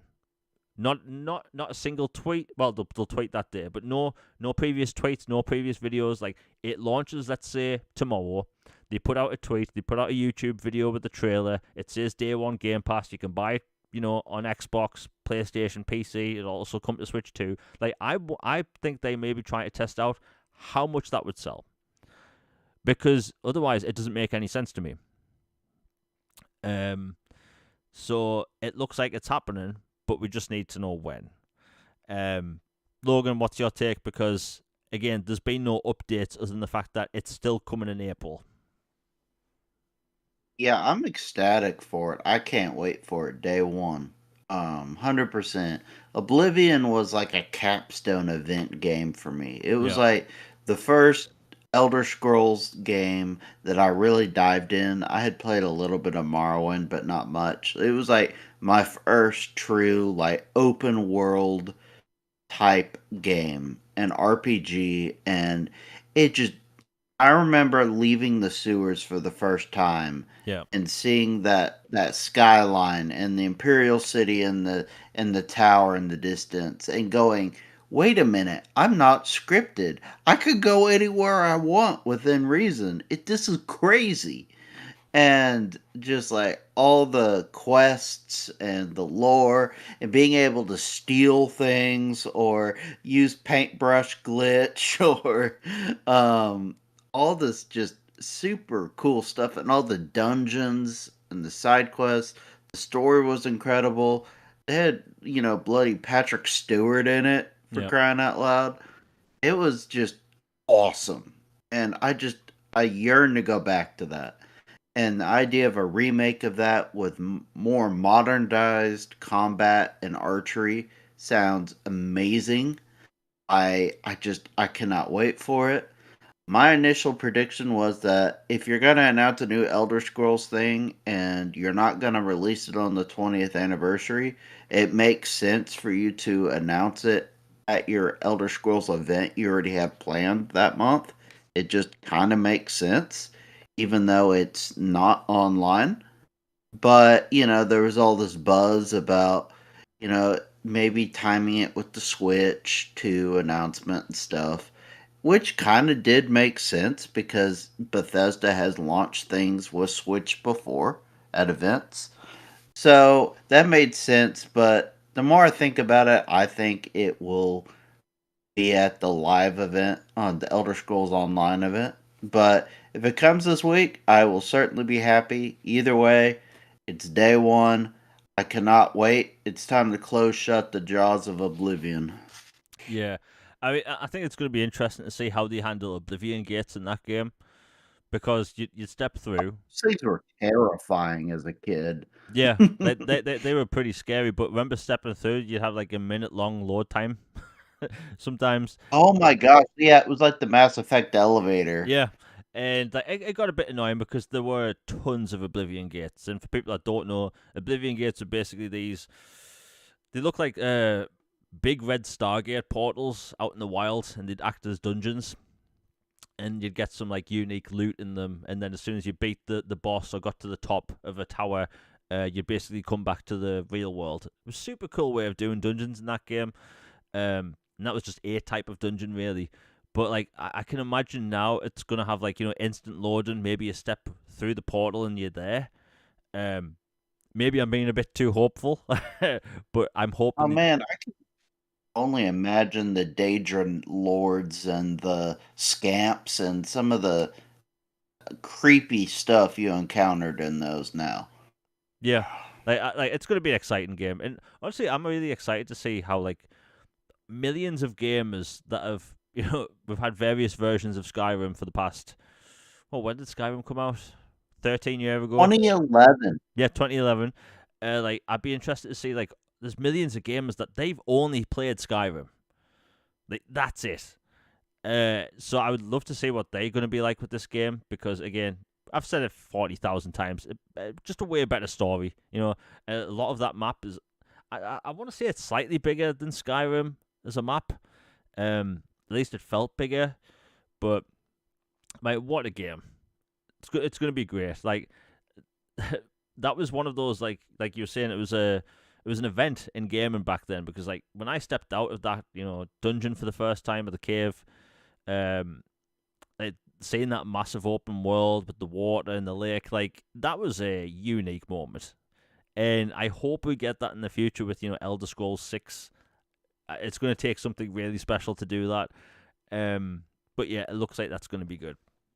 Now, during the Nintendo showcase, there was a little game announced, and as soon as this was shown, I literally put my hands on my face, thinking, "Oh no," because I knew what was going to happen, and that is Final Fantasy VII Remake.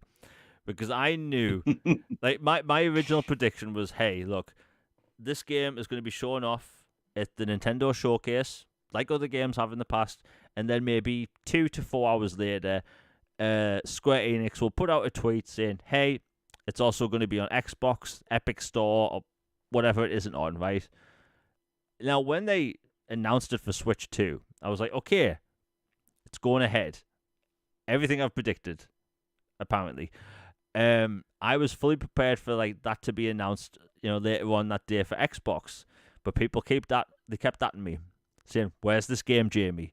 Or we getting Final Fantasy VII on Switch before GTA? Where's the Xbox version?" Then no Xbox started trending in the UK, and I'm just rolling my eyes thinking, just announce it already.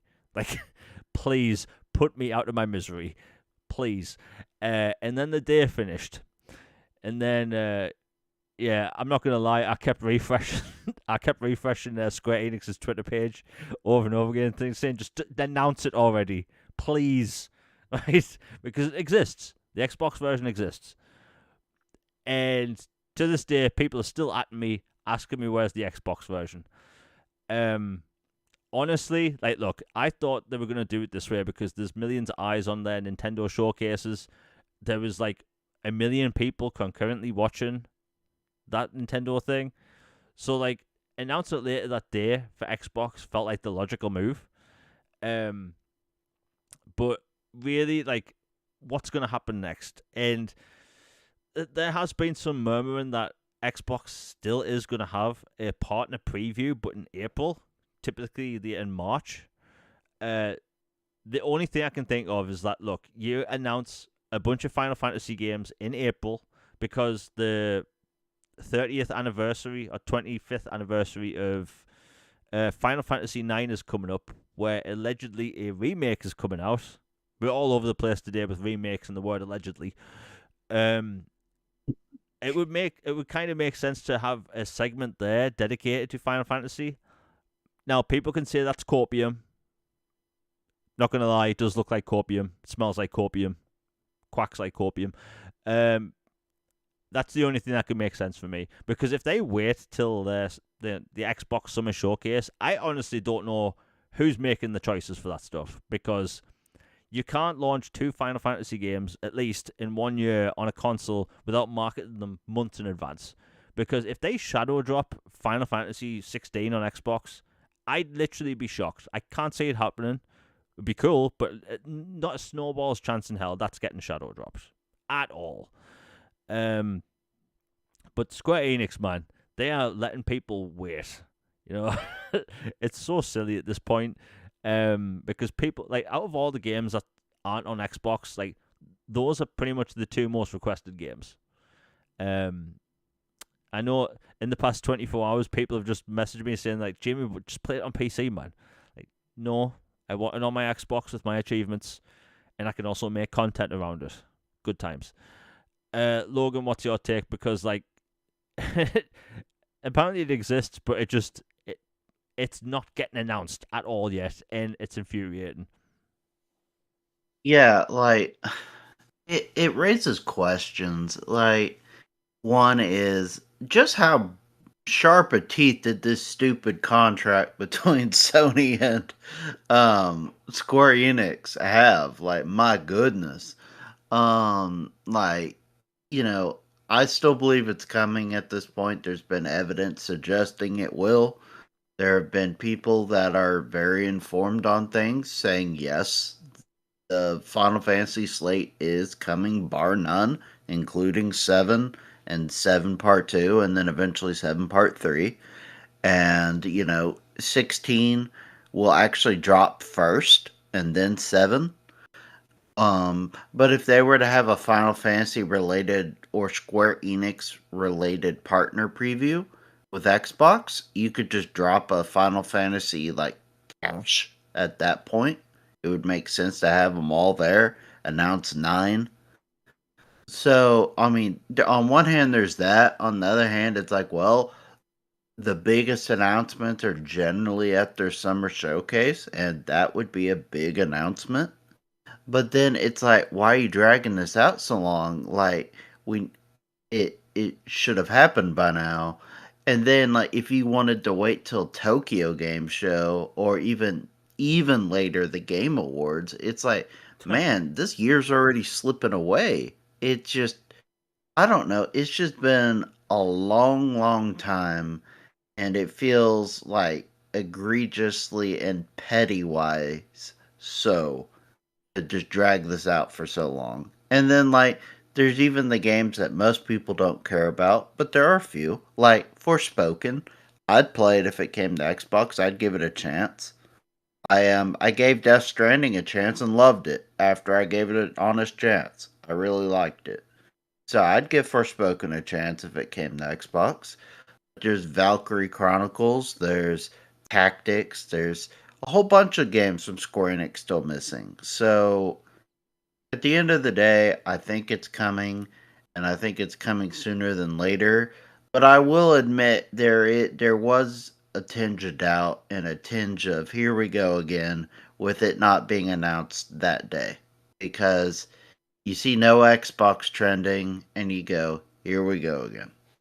Yeah, just wondering when these games don't get announced when these showcases happen. Does no Xbox also trend in the US? Yes. Fantastic. Oh, It good. was no Xbox or like Final Fantasy 7 or exclusive or basically the same old jargon. Yeah. I mean, look, and the thing is, I get it. It's more frustrating for people because we hear every single like week about an Xbox port getting, happening or something. But these same people that do these leaks barely talk about Final Fantasy. Like, ask the questions people are wanting to know. Because like, look, we know Xbox is third party crap, right? We all talked about it. Doesn't need to be brought up again. Like, where's the third party games by Square Enix? Bring that up. Um, but Yeah, yeah, because otherwise you get people throwing back the when we all play, we all win slogan in their face again. And it's like, we give all these games away, yet not all of them are coming here. We still don't have bloody Dave the Diver, an indie game, or some other like well known titles that aren't even owned by Sony. So it's really odd. yeah, it's a weird one. But hey, hopefully it's soon.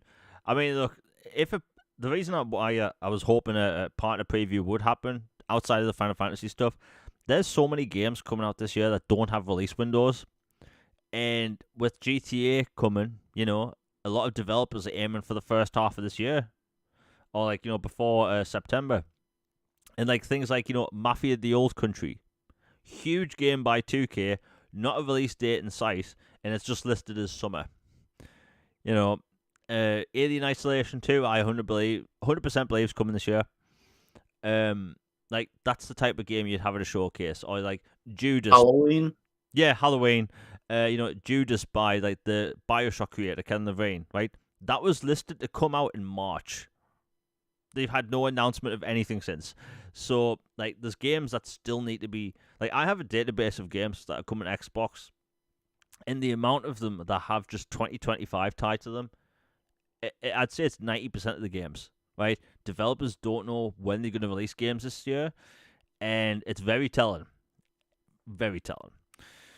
You know what? We'll talk about this. The Xbox handheld stuff. Now, the Xbox handheld has been rumored for, God, years now. Phil Spencer talks about the handheld. I want to say it like every opportunity.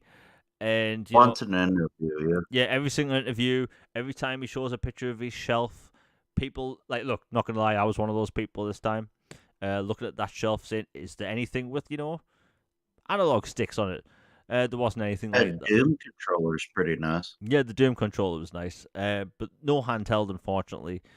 Um, but like Asus were clearly teasing something, and that image that's floating around, I can't post it, because it might be real.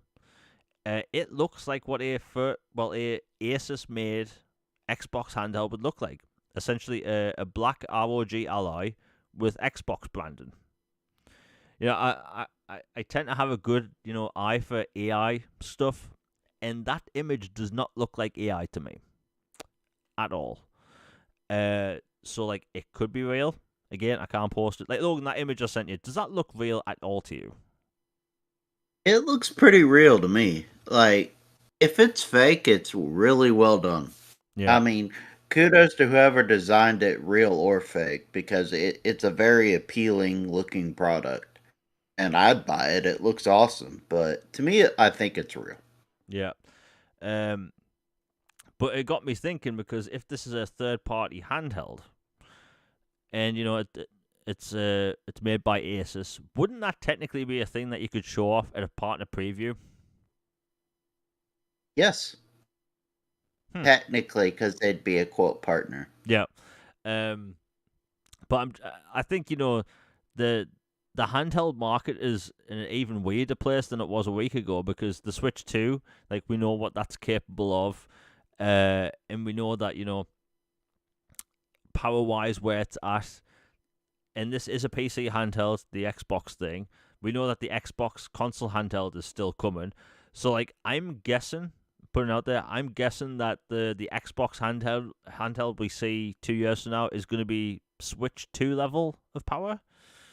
Um, which just got me thinking because in the past 5 years you've had developers come out and complain about the power of the Xbox Series S, and yet they're hyping up the Switch 2, and I just thought that was a bit Well, it's suspicious. because the Switch 2 is a quantum leap compared to the Switch 1. It was basically like just a beefed up 360.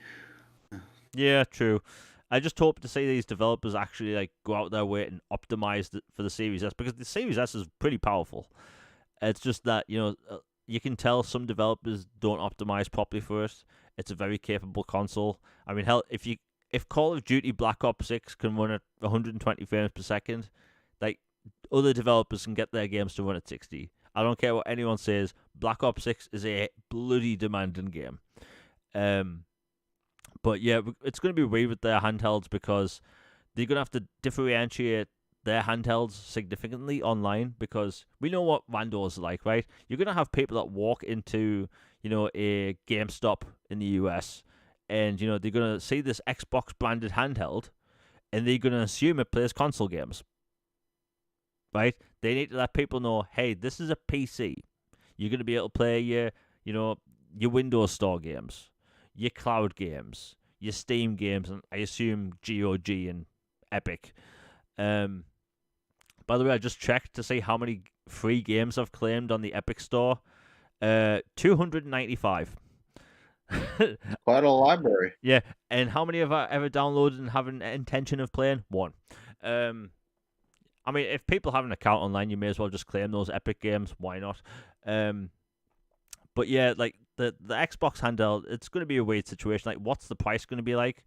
Because the Asus ROG Ally in the UK, it's pretty pricey.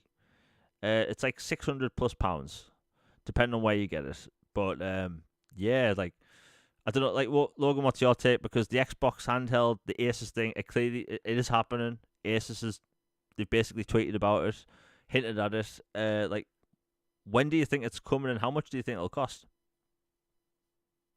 Those are great questions.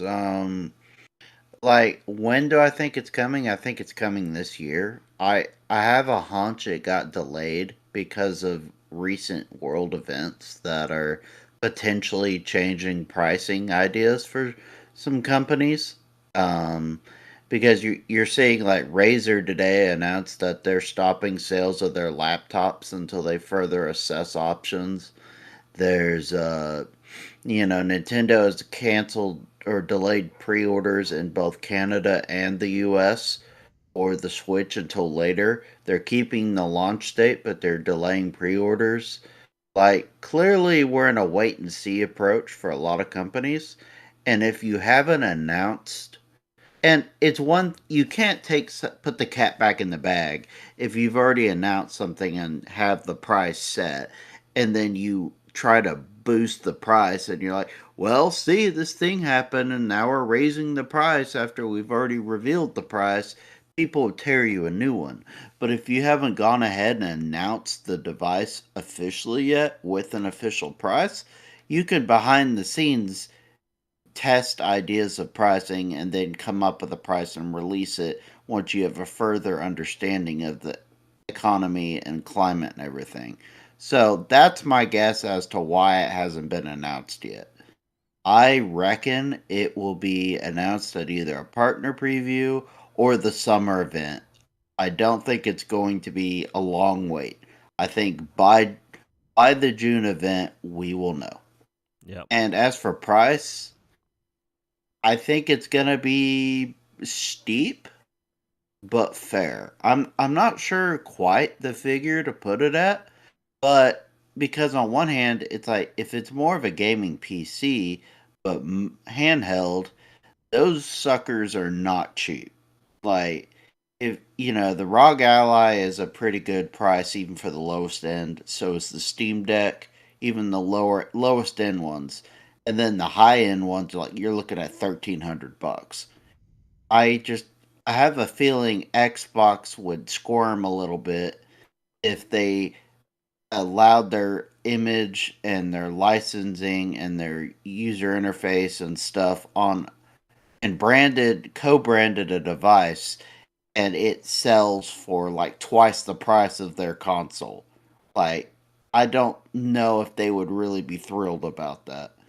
So, I don't know. I'm kind of on the fence about the price. Like, I think it would be weird to release one that's priced more than a Series X.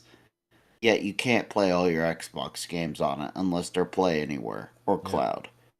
But it is a PC. So it's a tough spot, and I definitely don't envy him.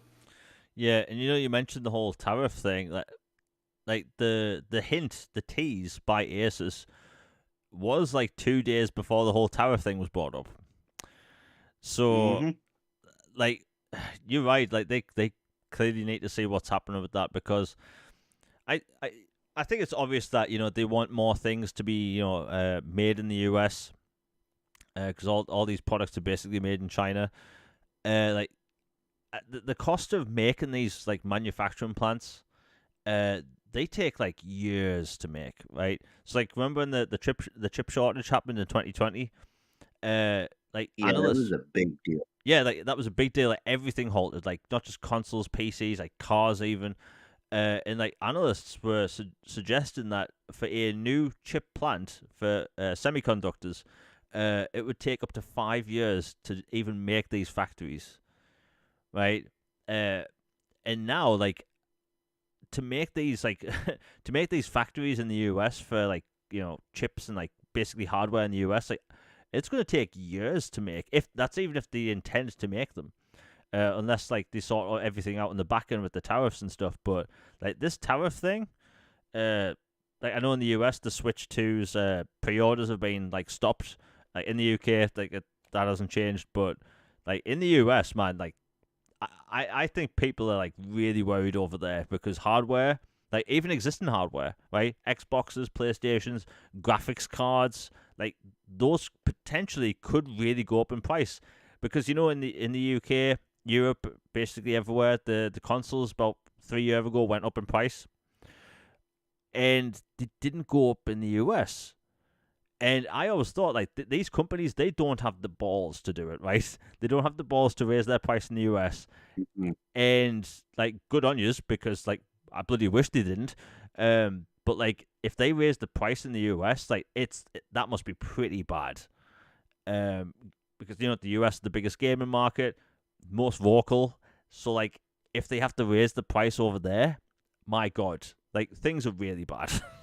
um, Logan, as an American, like, what's the active, like, thought process on, like, like it looking like the price of things going up for basically everything electrical over there? Well, this is a big can of worms. I'll just talk about it from like what tariffs are about and what their intent is and why one might do them, not support or go against or Yeah, whatever. Just define like basically a government would put these in place to raise additional income from companies that are exporting their goods, importing stuff, like, hey, this country charges us every time we send stuff their way. Shouldn't we charge them every time to do business here as a reciprocal thing or retaliatory?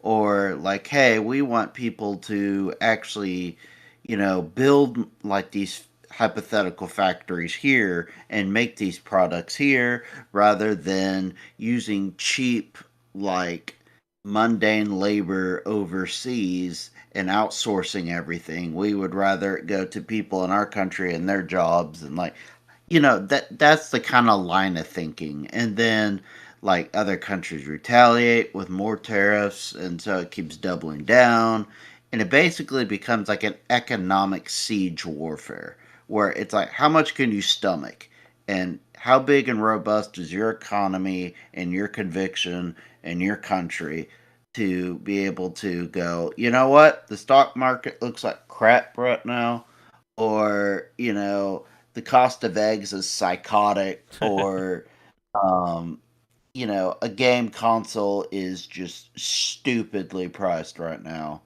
But if after a period of time it makes things overall better, then maybe it's worth it. Like that's the hypothetical argument for that idea. If it works, cool. If it doesn't work, well, that's really unfortunate. But as far as like in gaming entirely, it to me, I think this could be the quote, kick in the butt we were talking about for the industry, about like a reset point. Like something like this government or quote divine intervention on the industry, external forces that force a change of some sort. Because if they skyrocket the prices, because their prices have gone up and they want to, guess what, cast more cost upon the consumers, then people are already pretty pissed off and mad. So I can only imagine how much more people can take from these gaming companies trying to nickel and dime them to death. And when you have the exec saying, well, if you can't afford this, that's okay. We have the Switch One, or, oh, you can get another job, or, that kind of energy, it just makes people even more mad. And tack- tackle that with all the other issues we've brought up about the gaming industry. I think this might be the, you know, long live Sparta, kick off the hill kind of thing for the industry. So, this might be a really, really important event, and I guess we shall see. yeah. You mentioned that, it got me thinking, like, with the PlayStation 3 before launch, Kaz Hirai said, like, oh, people would work two jobs to get a PlayStation 3. Don Matrick with the Xbox One said that, oh, we've got a cheaper product for you. It's called an Xbox 360. And Doug Bowser basically said the same thing about the Switch. Like, what are these people smoking? Like, Hey, guess where Doug Bowser worked before Nintendo? Just guess. uh, McDonald's. EA. Okay. Well, that makes sense then. Uh, There you go. yeah, All things originate from EA, just like all roads lead to Rome. yeah. I mean, we were talking before the show went live. EA were originally wanting to charge per bullet in Battlefield.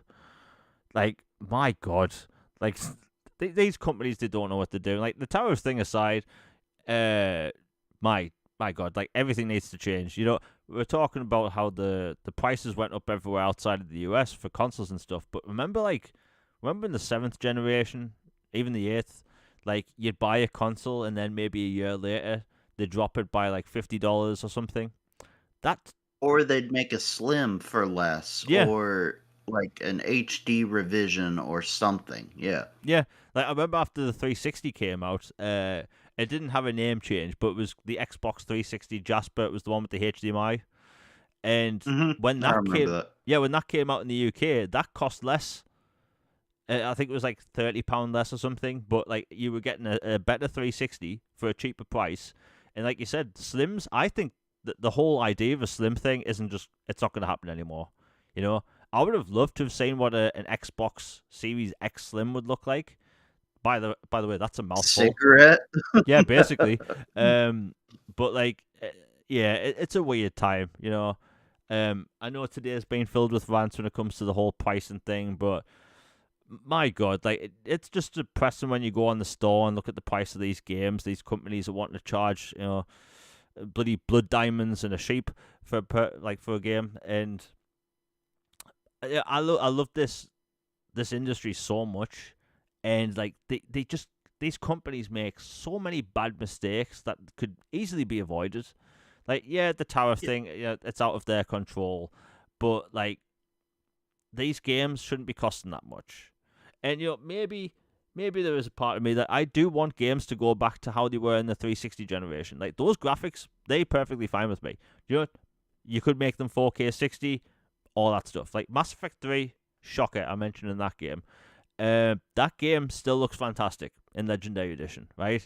If games graphically went to look like that, but you know, they were feature filled with things people wanted, I think people would be happy. But I don't know. I think it's like a weird compounded thing where people want X amount of things, developers can only make X amount of things for a certain price, but it's either it's everyone's fault at the end of the day, really. But it's just I don't know. The gaming industry, like you said, it maybe needs a hard reset or something to change because consoles going up in price, games going up in price, people defending these on some level, like it's crazy. It really is.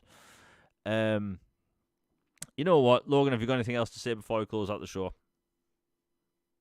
Oh, just that, in spite of all the, hubbub about pricing and stuff, like, there is a lot of good still happening in the industry that I do enjoy and I love and I am passionate about. And I love playing games. I love discussing it with everybody, especially you every week. And there's a lot to look forward to and be excited about and happy about. But there is also, room to be vocal and concerned and to keep tabs on things because, you know, these are uncertain times.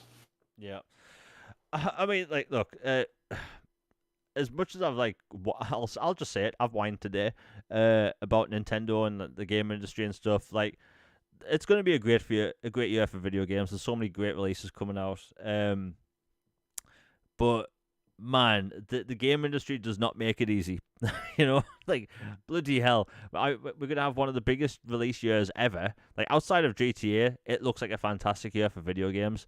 Just publishers they have to push their greed. They have to push that all on us, and you know, I don't know. The game industry just needs to change somehow. Just anyway, people vote with your wallets. They'll listen because at the end of the day, we have the power. They don't. And if let's say all these games all of a sudden start costing $80 and people don't buy them, they'll drop them to 70, guaranteed. Anyway, everyone in chat has been amazing once again. Now YouTube has been a bit weird when it comes to like sending out notifications or whatever. YouTube's had issues basically all day on my end. So sharing's appreciated, liking helps, comment down below, let me know what you're looking forward to, or maybe let me know how much I've whined today. I don't know. It all helps with the algorithm. But anyway, we're back for a new episode of All Things Xbox Podcast next week. The links to our social accounts are in the description down below. The link to my last video, 10 biggest games coming to Xbox Series consoles in April, is down below as well. There's many cool games coming out this month, and even though it says top 10, there's actually 13 games in that list. Very cool stuff. Anyway, we're back for a new episode next week. Hope everyone has a great day. We're out, everybody. Peace.